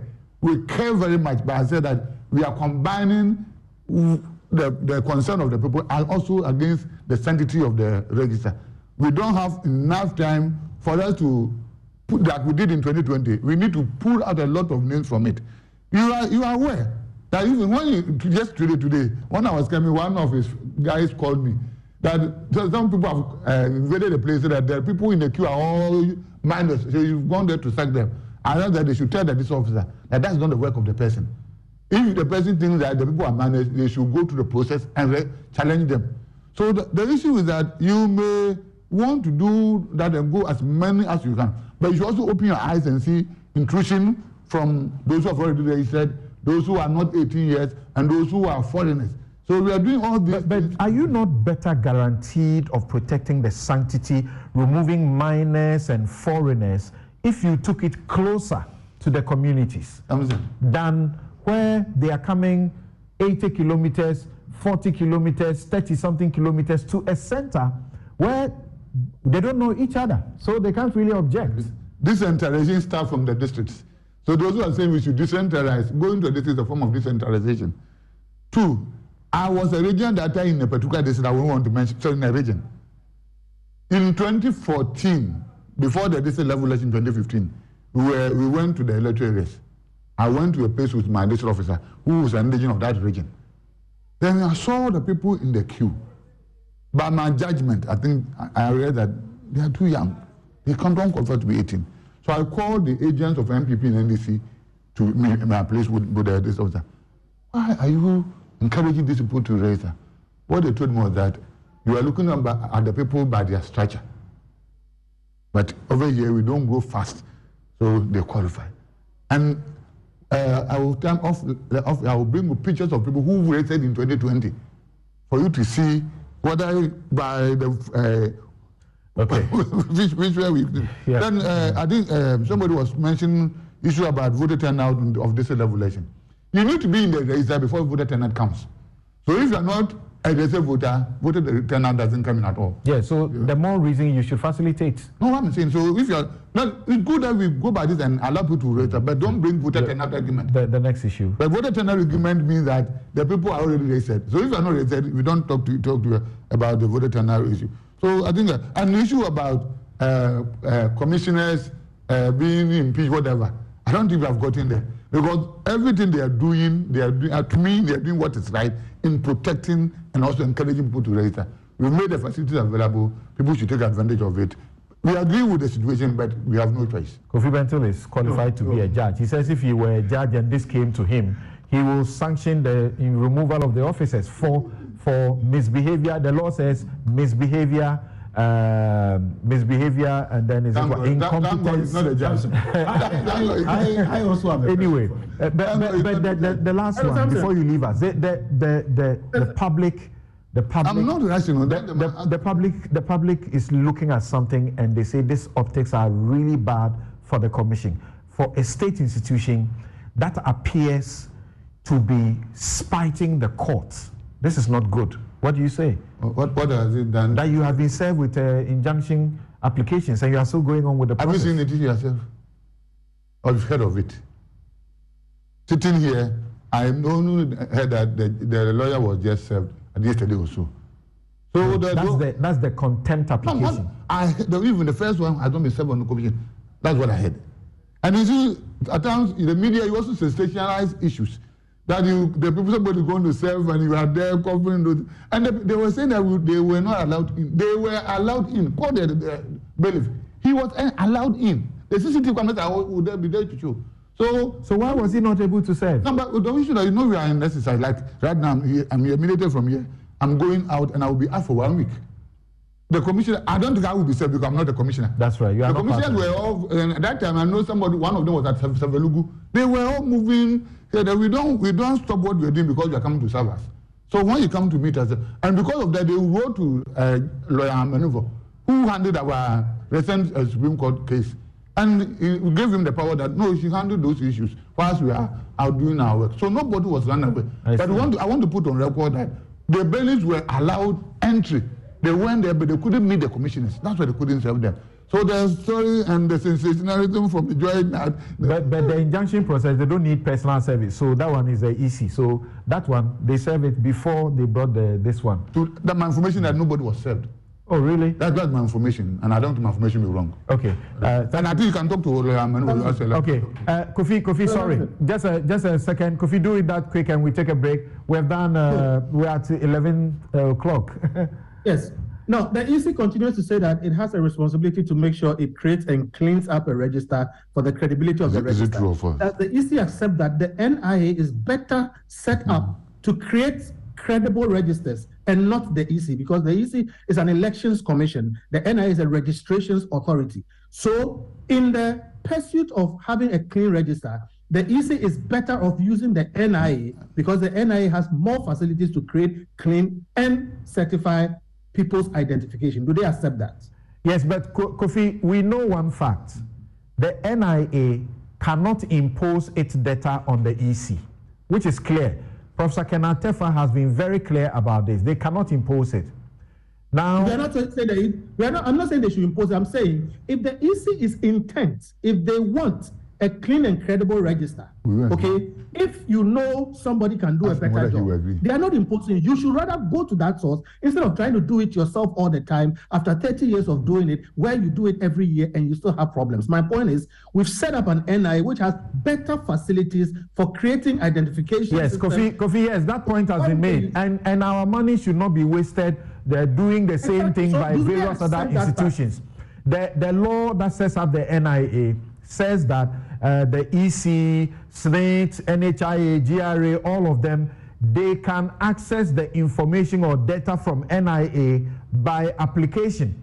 So we must insist that we don't want the EC to waste our money further. Parliament must insist, if the EC goes to ask for money, that we are not going to give you money.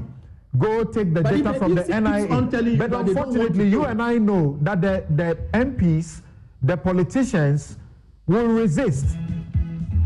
Let's not make that excuse for the EC. Does the EC accept?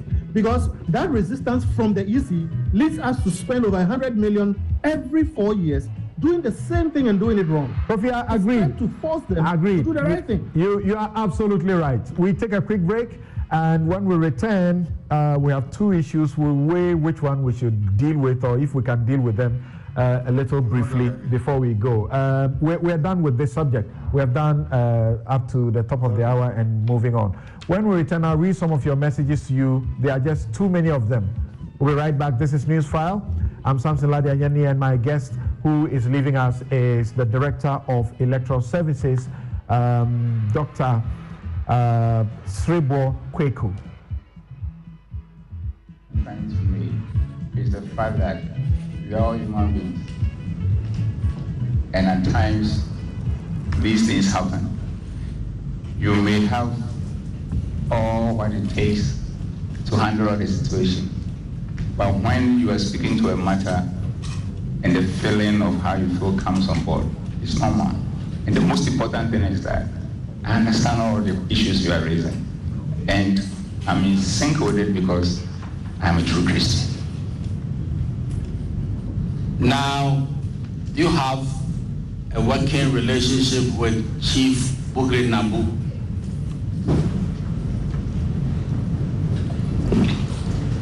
Honorable Chair, I do not have a working relationship with him.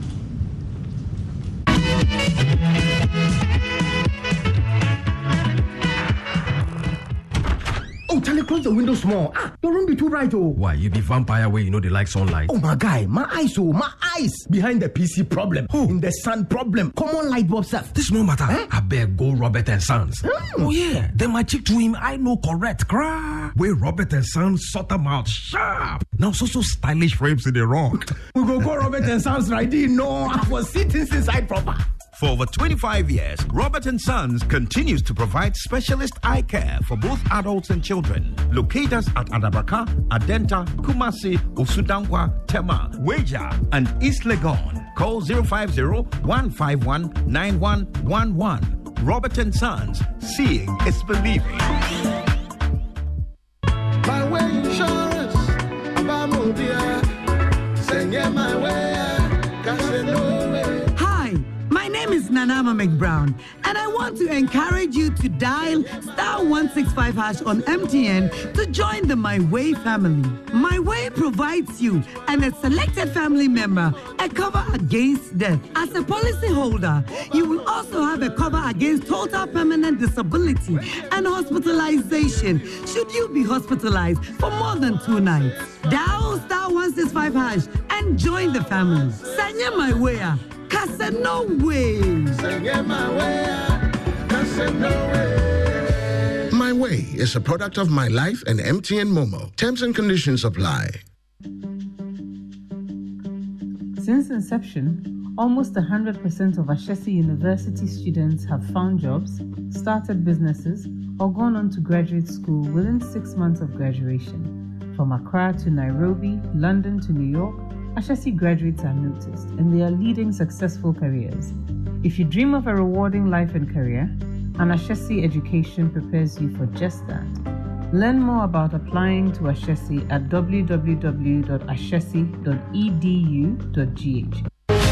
The Association of Ghana Industries, in partnership with the European Union, Voter Review Authority, Fan Milk, and the Ministries of Trade and Industry and MOFA presents the Ghana Industrial Summit and Exhibition GISE 2023 from Monday 18th to Wednesday 20th September at the Accra International Conference Center, 8:30 a.m. each day. Theme: Industrialization through Sustainable and Efficient Supply Chains. GISE provides massive strategic networking opportunities for local and international participants through conferences, matchmaking, B2B sessions, and exhibitions. Major sponsors: the European Union, VRA, Fan Milk, GIZ, Unido Wacom, DBG, ITC, McGill University, and Back Press. Media partners: City FM and City TV, Joy FM, DDP Outdoors, Daily Graphic, and BNFT. For conferences and exhibition spaces, contact Kafui on 0244-933-106. GISE, driving industrial growth in Ghana.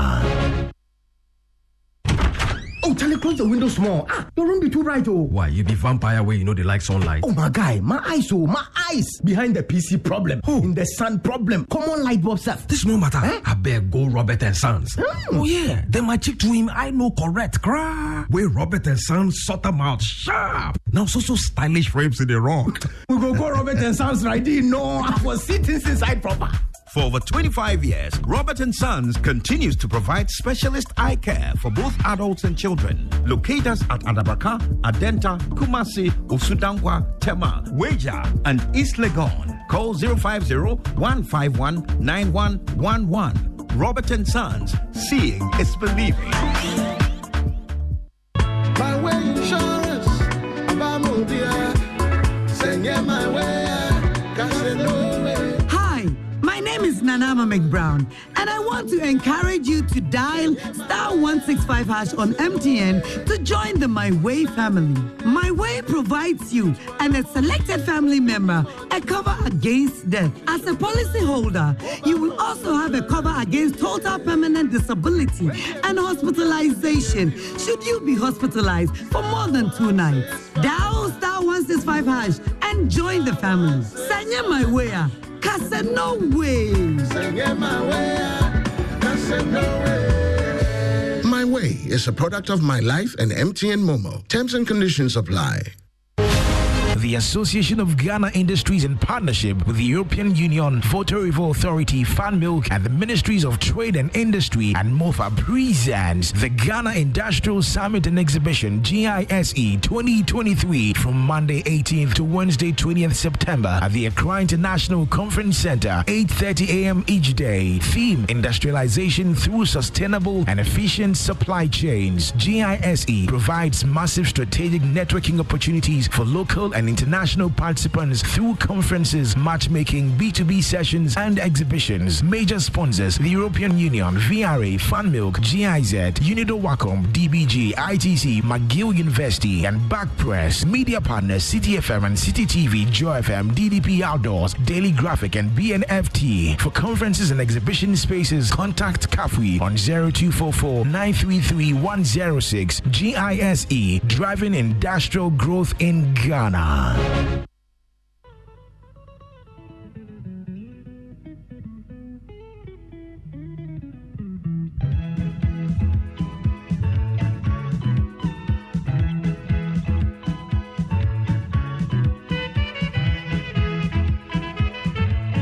Computing, history, religious and moral education, creative arts, Asante Chi and Equiapim Chi. For basic 7, 8, and 9, we have mathematics, science, religious and moral education, social studies, creative arts, career technology, and computing. And we also have questions and answers for all subjects. We have provided links and QR codes under the various topics in our books to link to the world and find out what other people are also learning. Contact us on 0507 200 200. Best Brain Publication. Tomorrow's education today.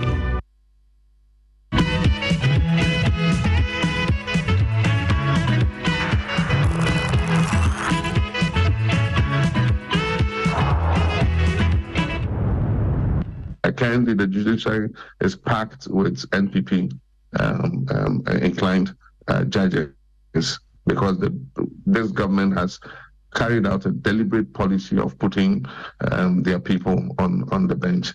It's more than 80 towards 100 and counting. It's packed the courts, and we know that they've packed the courts because they want to avoid accountability after they have left office. Appointments to the lower courts, the High Court, and the Court of Appeal are done by the President exclusively on the advice of the Judicial Council. In the case of appointments to the Supreme Court, because of its unique position in our judicial structure, there are the additional requirements of the consultation of the Council of State and the approval of Parliament. In the overwhelming number of cases of justices designate to the Supreme Court, that approval has been given on a bipartisan basis. You can count on the fingers of a hand the number of justices designate whose approval met less than unanimous consent. I've gone into this matter in some detail because of a new concept that has been recently introduced into our public discourse by no less a public figure than the fourth president of the Fourth Republic, the perennial NDC presidential candidate, John Dramani Mahama. You're welcome back. And my guest still with us on the show, Dr. Clement Sabah-Sapag, MP Bulso South and Deputy Ranking Member, Education Committee and Member, Public Accounts Committee. Suleiman Ibrahima is Executive Director, Media Foundation for West Africa. Kofi Bento is lawyer and Senior Vice President, Imani Africa. I'll share some of your views and then we will see how far we can go. We'll begin with the matter of the judges, which we postponed last week. Daniel Kabong Salifu says that the more the EC explains itself, the more ridiculous they appear. If the locals at the polling unit cannot affirm the credibility or ensure the credibility of the register by identifying and restricting foreigners, how can an EC officer at the district office do that? The officer who doesn't know even the constituency. Wow. Okay, thanks for that. This one from Kofi Latte, Lysosome Latte, says that so if they open to the electoral area next year, wouldn't what they are preventing happen? Okay, so if eventually they intend to open the registration to the electoral areas, wouldn't what they are seeking to prevent now happen? That's what he's saying. This one's from Selikem Kobla. He says that he keeps talking about next year, knowing very well there isn't an election this year. At least it should be at the constituency level registration. Okay, some have said that the EC can actually consider some expansion, even not to all the 6,000 electoral areas. Etonam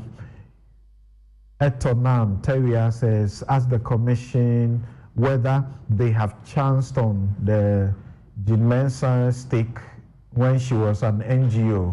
Okay, I'm sure you joined us late or have not been paying attention as much. Then I've got a tall list of your messages here that's also asking questions as well. Kweku Wisdom says the commissioner is basing his arguments on lots of assumptions. Your work is simple. Make it easier for eligible individuals to register. Either they will vote in the district assembly or not. It's not for you to determine. At Coco says NIA registered people in communities. Did that compromise the sanctity of the card? If Kofi, what's the guarantee that the EC officers are putting people at polling stations closest to them?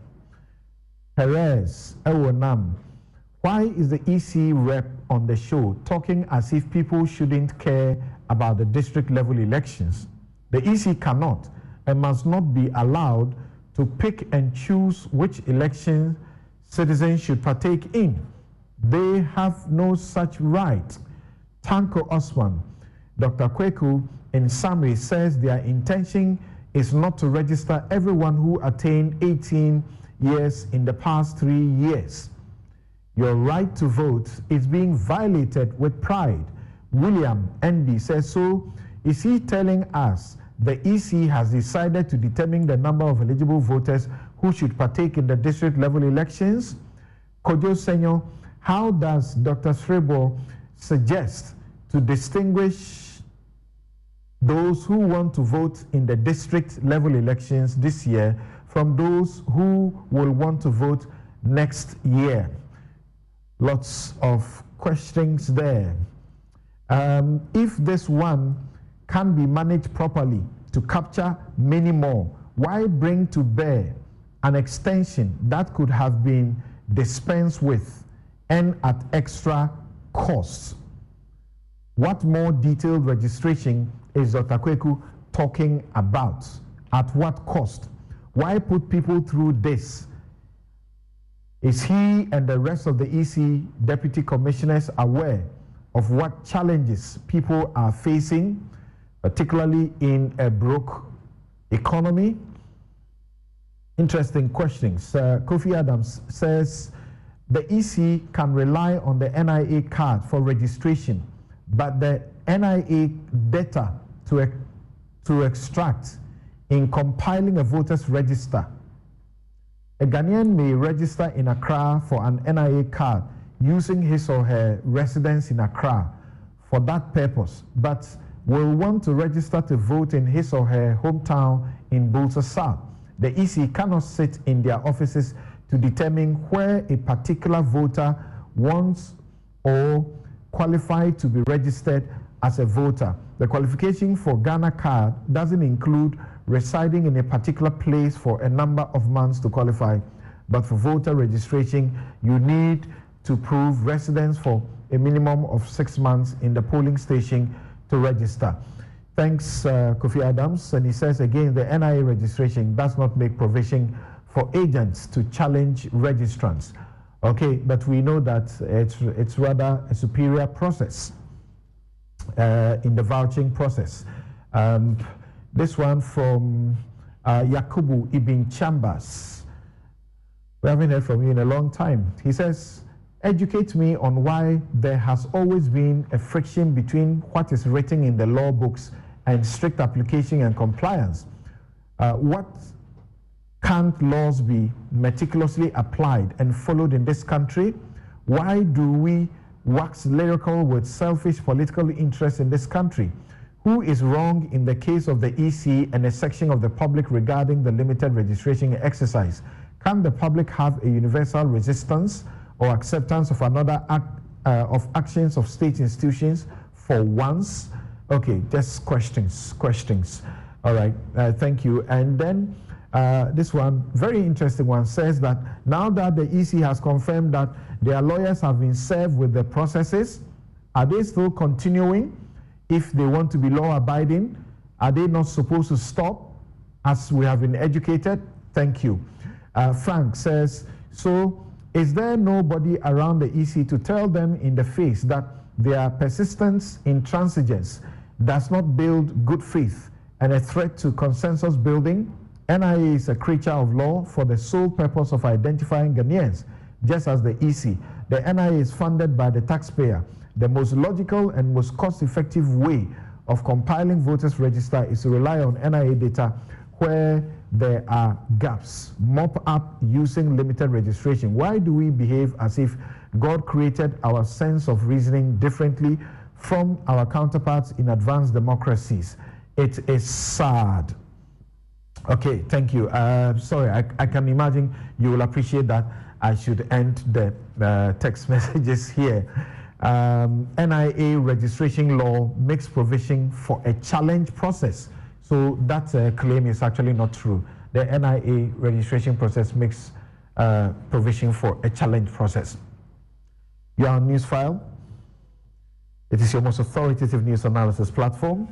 And Newsfile is brought to you by the candid sponsorship of Bank of Africa, strong as a group and close as a partner. MTN everywhere you go, Ashashi University, educating ethical and entrepreneurial leaders for Africa. Robert & Sons Optical Services, your comprehensive eye care service provider for 31 years. Duroplus, where Duroplus goes, water flows, water tank. They are responsible for that. DBS Industries, roofing, Papa Fie, my way. Dial *165# on MTN to join. Syntex tanks, it's strong, it's tough. Flamingo paints, simply superior. Snit Seed, self-employed enrollment drive. It's your future, so own it. Best Brain publication. Tomorrow, education today. So we will, because we have we have done so long a time without doing a break, I need to take this break. We'll be right back.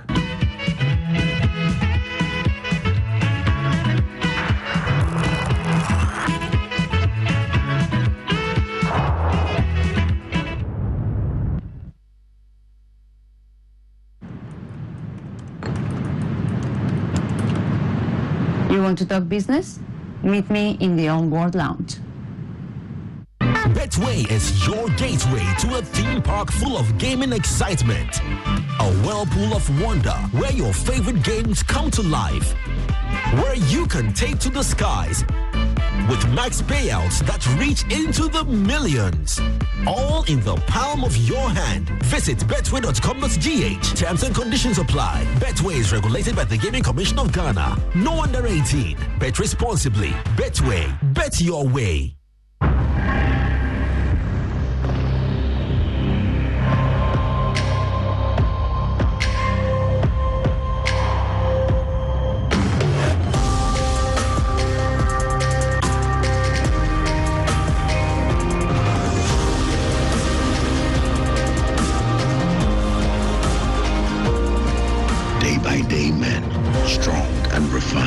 The skincare you deserve.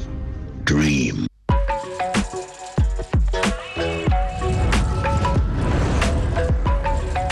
You are your own person, unique, one of a kind, special. That's why you deserve everything tailored to suit your particular taste, your preference, your needs. Just like MTN Just For You. You can get customized offers tailored to who you are. Dial *141# or use the MyMTN app to get to choose from a variety of offers made just for you.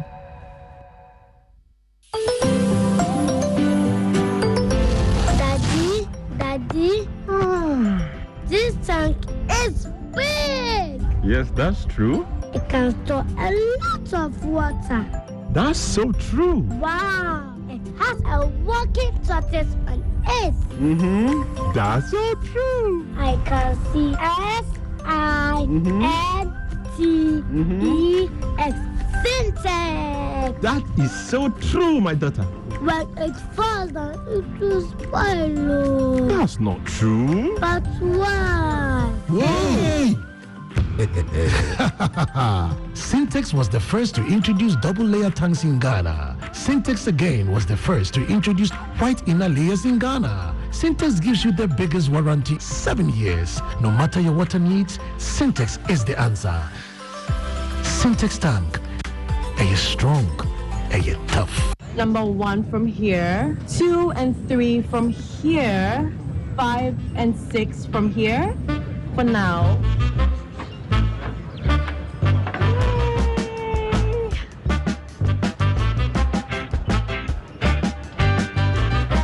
Now I have the number 7, 8, and the number 9.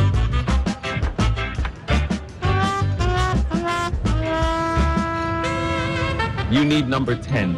Please, I can't eat anymore. I mean, number 10, liver salt. The effective liver salt for the relief of stomach upset, heartburn, hyperacidity, and indigestion. Would you like to try number 11? What? Change. Number 10 liver salt. Refreshing relief, fast. Manufactured and distributed by Ernest Chemists Limited. This advert is FDA approved. For decades, we have helped businesses connect with their trade partners all over the globe. From Ghana to Burkina Faso, Côte d'Ivoire, Benin, Togo, Senegal, China, Morocco, France, Netherlands, and many other countries. We have made it possible to bring Ghana to the world. We have brought small and medium businesses closer to their customers across the regions in Ghana with our SME support facilities. We have brought relief and smiles to the faces of families with our employee personal loans. With our cutting-edge technology and digital support, we take the burden of complex thinking off you, making life simple. That is who we are, as close as a partner. Bank of Africa. We are indeed the African bank with the global reach.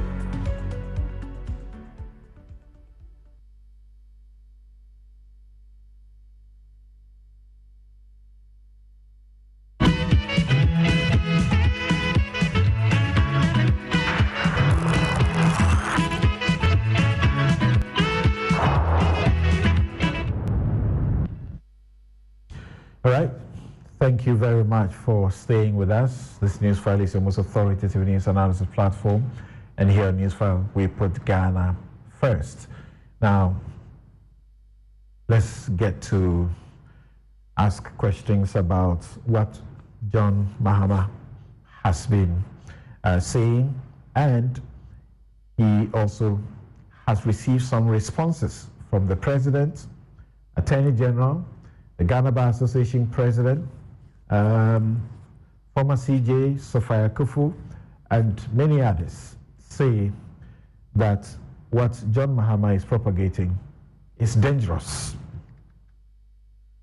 The question we are asking on Newsfile is that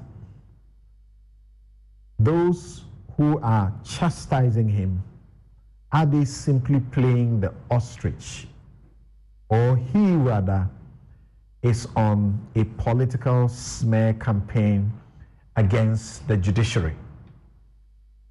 And I began my introduction by quoting for you a publication, research from the US, where about almost 40 of the states, the appointment process for the judges includes elections, partisan elections.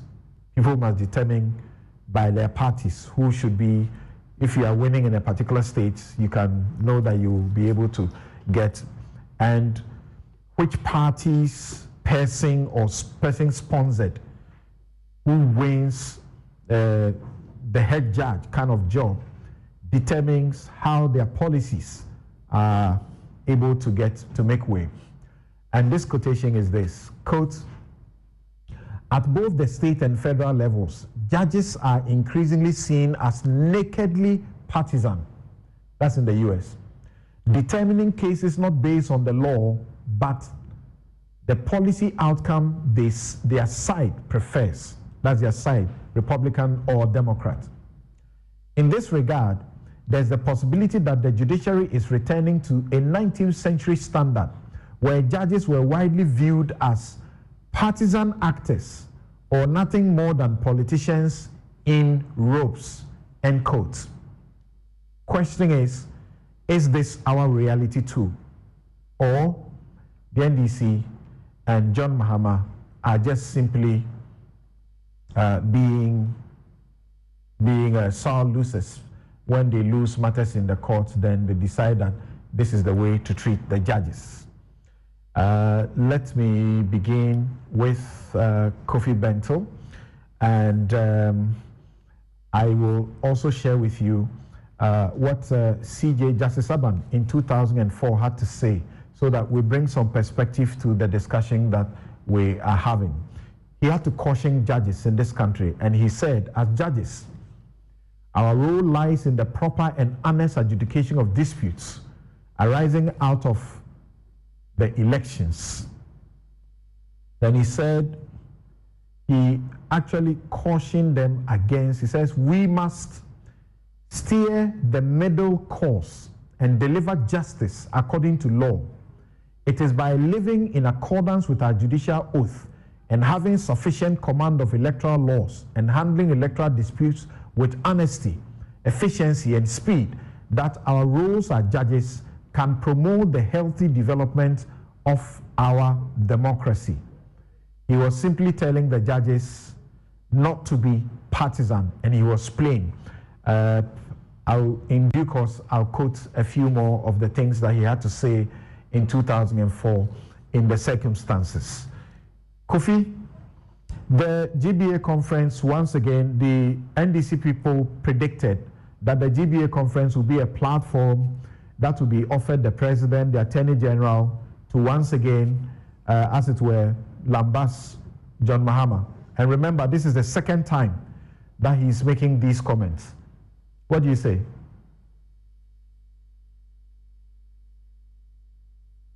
Listen, do you hear me, please? Yes, I can hear you now. So it's unfortunate that that prediction came true. I think that even if it had been offered in that sense, the politicians should have risen above it. But again, I think the GBA should be more careful about how we position our platforms so that they will not be used or abused. Sometimes when you invite somebody to speak, you can actually have some sort of arrangement or agreement with them on areas that they will not go into, just to keep the platform sacrosanct. So it's unfortunate. Somebody will say, well, politicians will do what politicians will do, but I think it was not the best. I think we can use the platform better. All that being said, look, we live in this country. The realities are clear to all of us, and whatever each party is saying, we can all see through it and take the middle ground. As far as I am concerned, the central issue is the politicization of the judiciary. I have a basic point that I think should be made. Those of us who are lawyers practicing in this country, especially those who have had some experience or some exposure to other jurisdictions, will tell you honestly that our judges most of the time rise above the fray. They rise above their own partisan inclinations. Most of our judges rule to the best of their ability according to the law, the facts, and the evidence in front of them. That said, it is not sensible for anybody to suggest that a judge who is a human being living in a society is not affected by what is going on in that society. Okay, judges vote. They have political affiliations and all of that. So when you marry that with the first statement that I've made, that regardless of those, the overwhelming majority are able to rise above those things. And when the facts are placed before them, more often than not, they rule according to the law and the evidence. It is also okay for the politicians to have worries. And as far as I'm concerned, the observation or the statement that President Mahama made was proper.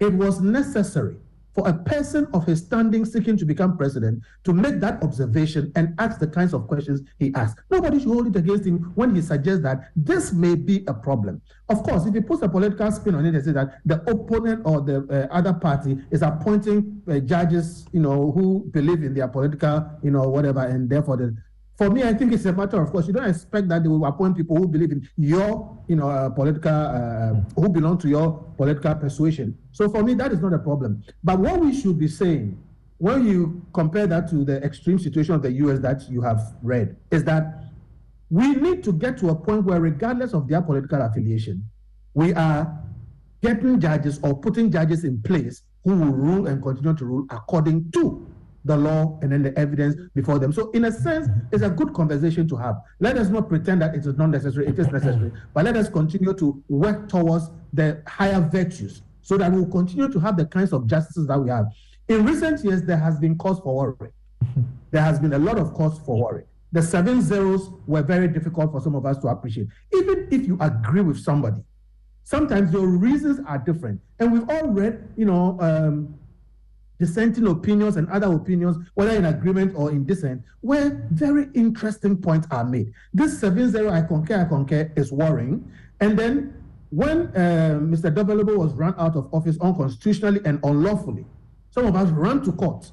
When the politicians fail us, when all the systems fails us, it is the judges we look up to do justice. When we ran to court in a matter that was timeous, it was time-barred, there was necessity to act in a certain quick fashion. The Supreme Court, just in complicity, decided not to take up the matter, waited for 2 years, let the damage be done, and then after 2 years, they give us a ruling that says that the president acted unlawfully. We think that those things do not work well when we start discussing issues of the partisanship of our judges. So I think it stands that the judges themselves must show that regardless of whatever political affiliation or bias they may have, it does not feature that much in their judgments. I do believe they are capable. They've done it in the past. I believe they can do it in the future. The discussion is all proper, but let us keep it within bounds, and make sure that everything we do works to that virtuous circle where even when you know the political affiliation of a judge, you can go before him trusting that he will rule based on the evidence, the facts, and the law in front of him. Professor Stephen Kwekwasari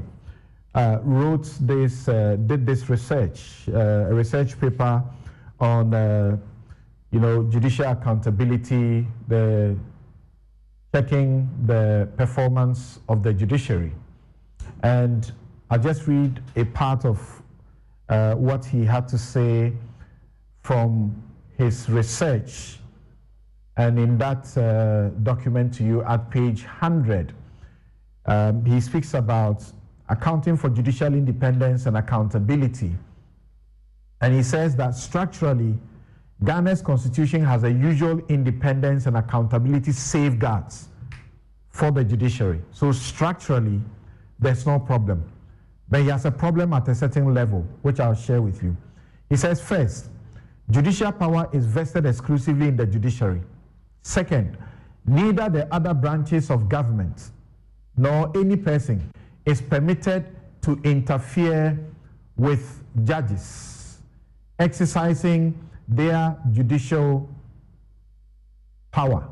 Third, all organs of the state are obliged to offer reasonable assistance where necessary to protect judicial independence. Fourth, judges are immune from suits for acts or omissions while exercising judicial power. Fifth, judges cannot be dismissed except on stated grounds. Sixth, judges' compensation cannot be reduced during their tenure and are guaranteed a pension equivalent to a sitting judge. Finally, the judiciary is self-accounting in financial matters. But here is where he brings some problem. And let's see what your view is. There appears, however, to be two structural weaknesses. First, the Constitution does not place a ceiling on the number of Supreme Court justices. This gives the president, with a majority in parliament, the power to pack the court. Second, the Constitution provides that the Supreme Court shall be duly constituted for its work by not less than 5 Supreme Court justices. A curious convention has developed that allows the Chief Justice to decide the justices that hear a case, subject to meeting Article 128, Clause 2, minimum requirement. This cherry-picking power, which is nowhere to be found in the Constitution, undermines the structural foundation of the judiciary. So he says, and you have heard people talk about in the course of the week, there are judges who are there, they are never empaneled for some political cases, and they are making, these suggestions that it is deliberate. What do you say? He refers to the fast-track case where, when the government was losing, Kufuor immediately brought in a new judge, Parliament approved him, and then they took him there, and that judge's decision made the difference. So clearly, he says you can't run away from the fact that these things they happen. I totally agree with him, and honestly, he's right. The thing is this: it is not too smart, to be surprised by something that should not surprise you. So where is the surprise when politicians act in ways that are lawful in their own interest? So for instance, what President Kufuor did, he acted in ways that were lawful, but clearly in a self-serving way, and it was wrong. He abused his power for his own selfish gain. It was wrong. Now, when these things happen, then we look at them and then take the lessons and make the necessary amendments. To that extent, I am all for capping the number of of justices at the Supreme Court, for instance. I am all for that. That is number one. Number two, I don't think it is proper for anybody to be the one to select judges for any case, including the Chief Justice. So whatever was done in the past, there may have been a good reason for it. But when you give all that power to one person, don't be surprised when they exercise it in ways that, further their personal, selfish, or partisan goals. So how should it be done? How should it be done? Are you agreeing with him that if there are 9 judges and there's a constitutional or political matter that comes, all of them should sit, nobody should decide who it is? Samson, we can discuss the pros and cons of how it should be done, but one, there are many ways of doing it. The one way it should not be done is to allow one person to pick. There are, lots. They can cast lots. There are computer systems that even select. The judges themselves, they can, based on their speciality, they can agree that some of these cases I'm interested and that kind of thing. But when the case lands, there must be an objective way of selecting the panel, which is not subject to any one person. They can actually choose to vote amongst themselves. There are several ways, and I think these are the things that maybe as judges, as lawyers, the GPA and then the judges, we can develop a system. But the one thing we know is wrong is to let one person decide and pick. All right, so those things we can fix. As to the different ways it can be done, the simple thing is that it must be objective. It must not be subject to one person. All right, so to that extent, I think Kwekwaza is right. What we must appreciate is that there are things that keep honest people honest. And there are things structurally that even make honest people dishonest. When you have a structured system where it doesn't pay to be honest, you have a vicious cycle. People become worse than they are. So we need to fix some of these problems. He also refers to the Williamson case, in which he said the Williamson case involved the disqualification of an opposition NDC MP. 4 recent appointees of President Kufuor, Afre, Bado, Chum, and Brobe, were empaneled along with Justice Sophia Kufu, who incidentally was the lone dissent on the issue of whether the Supreme Court had jurisdiction to hear the substantive issue. It cannot be seriously argued that the 4 recent appointees lacked independence in fact, but a strong argument can be made for the absence of independence in appearance. Do this give reason for justification for the comments that President Mahama made? That particular example does not give reason for the comments or justification, but I insist that President Mahama was in proper stead. But Kofi, why not? Why not? There's a case involving an NDC MP, and then the incumbent, the governing party, the government appoints fresh judges, and 4 of those judges are on that panel. Whatever the impression is that whatever you do, you can't. The one person who is not seen to be tainted cannot win against 4, and that is what played out. That's what he's saying. I totally understand, and I'm saying that a lot of that is properly based, which is why I'm saying President Mohammed's comments were proper. It's just alerting us to the fact that we have situations where some of these things will raise eyebrows, properly so. But Samson, some of the people you have mentioned, Justice Brobe and co and whatever it is, I will not for any reason believe that Justice Brobe is afraid of anybody, or for any reason he's going to make some rulings based on political affiliation or whatever it is. And that is not to say they don't have it or they cannot be swayed. My point is that in this country, overwhelmingly, our justices rise above that. But you can have situations where, given the structure, they are made more susceptible to make some of these decisions, especially when they have a lot of political control. We should not be surprised by things that should not surprise us. Okay. What we should be doing is moving towards a situation where more and more and more, it is not likely that these things will happen. So it's a useful discussion to have, but we should not have it in a way that destroys the system. I still have a lot of faith in our judicial system, but I'm saying in recent years, that faith has been shaken based on what people have done. Okay, so we need to work out ways where it is not just an honor-based system where people will be called upon on their own honor to do the right thing, but that structurally they will do the better things. For instance, we should change the situation where the CJ appoints people who go. I will go as far as to say we shouldn't change the way we appoint Supreme Court justice. I believe that the legal system as a whole should have more of a say in selecting or creating that shortlist. Thank you very much, Kofi. We'll be right back after this. And last week I asked the question: if you take the cases that go to the court, how many are political cases?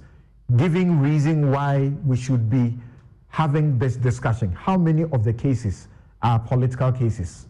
We'll be right back.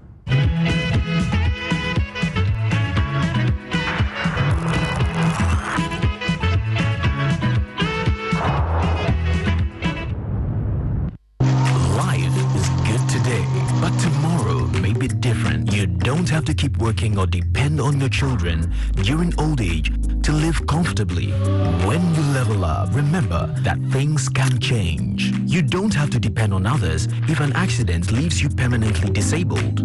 You have an expectation of a comfortable life during retirement. We hope it doesn't happen, but a booming business can sometimes decline. You want to be there every moment for your loved ones, but tomorrow is not guaranteed. But with SNIT, you can secure your future no matter the work you do. Register and sign up for seed from SNIT for old age pension, invalidity pension, and survivor's lump sum benefit for your dependents. Take control of your future. Ayodachio, Fano Pass now. Contact SNIT for more inquiries. SNIT, we deliver on our promise. T's and C's apply. Emirates Premium Economy. One day, all airlines will have seats like this. Fly Emirates, fly better.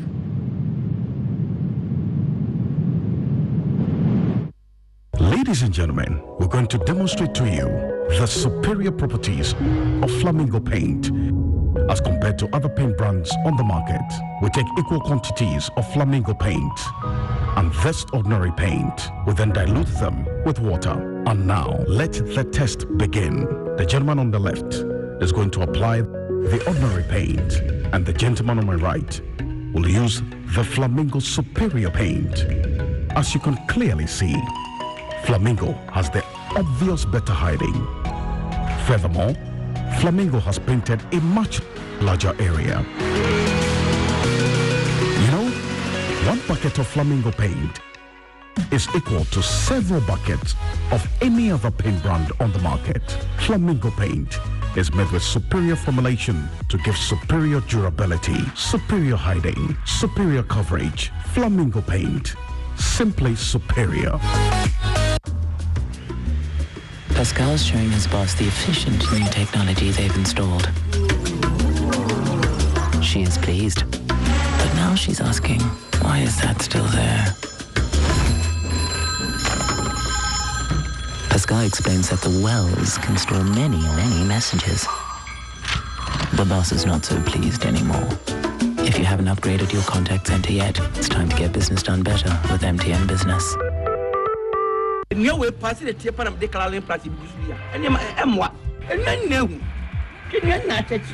them, they are DSU. And some can introduce DBS lifestyle gauge trusses. Emma, they say, baby, I say, Yama, minimum aircraft, the day. And you know, you would dance. And the crow, no, send a near Benina, and your papa. So, DBS lifestyle gauge trusses. They're the computer not generated. It's the end, Nadine goes for a straight.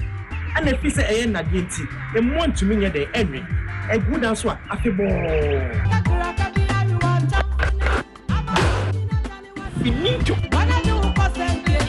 more musicians saw that. More music factories. And I said, that is the piano. Me recommend DBS trust. DBS trust. We need to. For decades, we have helped businesses connect with their trade partners all over the globe. From Ghana to Burkina Faso, Côte d'Ivoire, Benin, Togo, Senegal, China, Morocco, France, Netherlands, and many other countries. We have made it possible to bring Ghana to the world. We have brought small and medium businesses closer to their customers across the regions in Ghana with our SME support facilities. We have brought relief and smiles to the faces of families with our employee personal loans.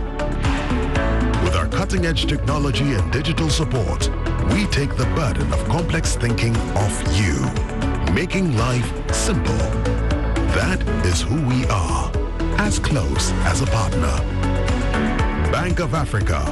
We are indeed the African bank with the global reach.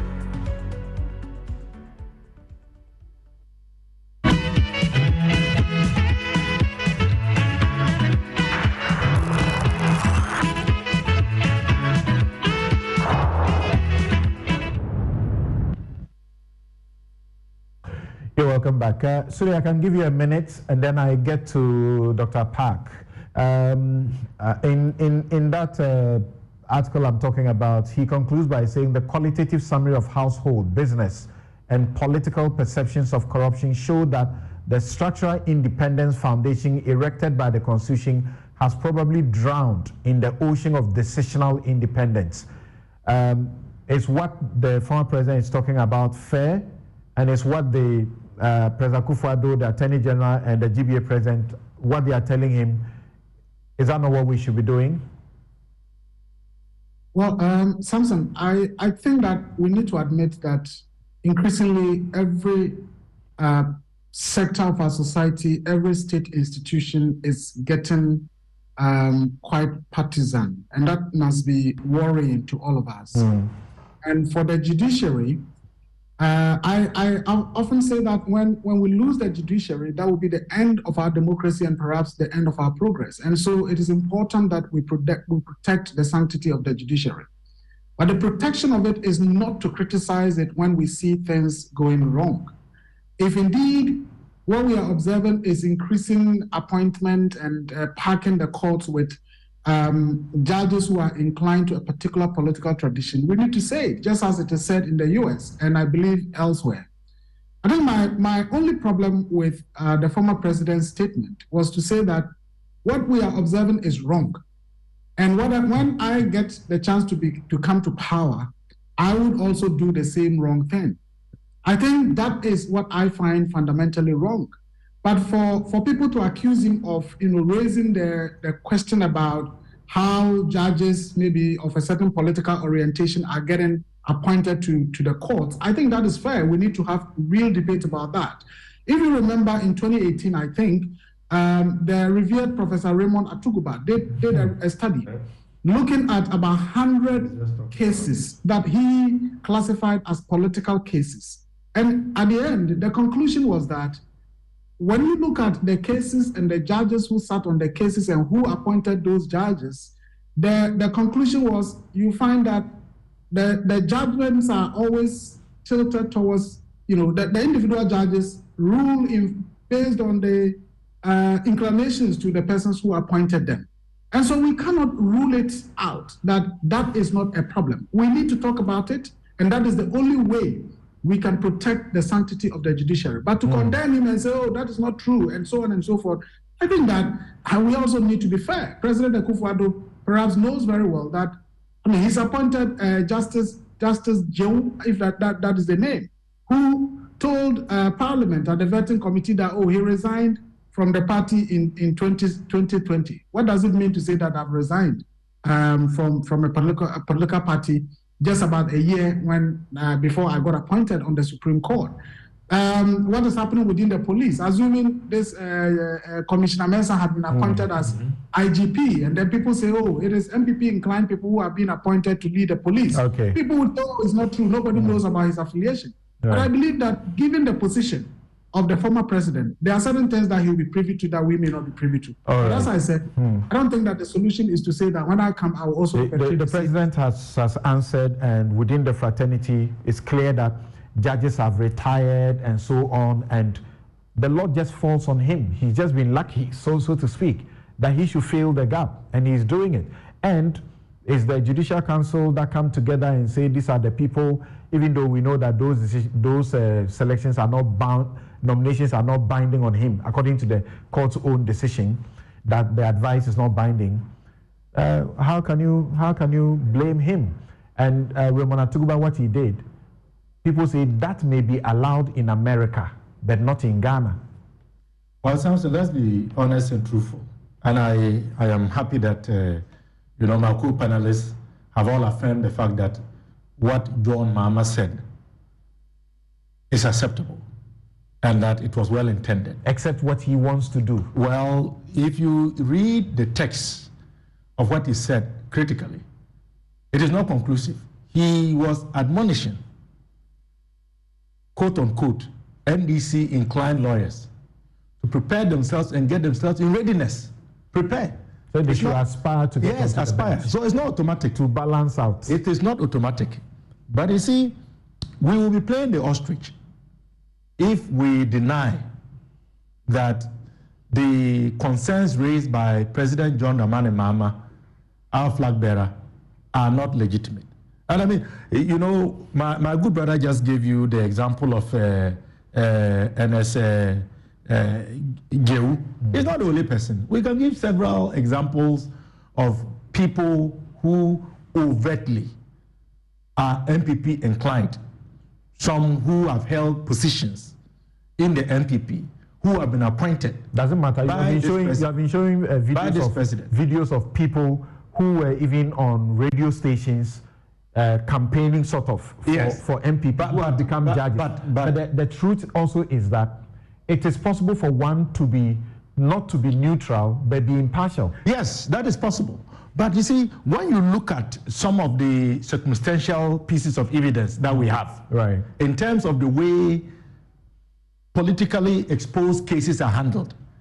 I mean, look at the e-levy issue, for example, where Ablakwa, Haruna, and Ayaga went to court. So it has not been called. I'm also in court with my colleague Defiamapo. Okay. On this Professor Ntiamwa Bwedu, report. We have obviously we've not heard from the Supreme Court yet. Right. We have so there are many examples we have obviously run out of time to ascertain and to confirm that. Thank you very much to all. John Mahama is in the right.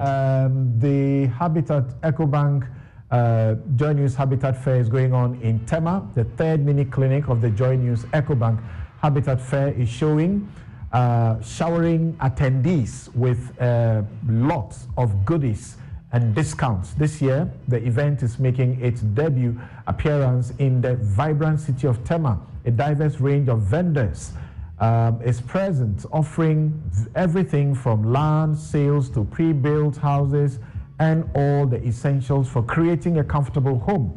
If you have been considering attending the fair, there's even more incentive now, as vendors in Tema are offering generous discounts to those who make purchases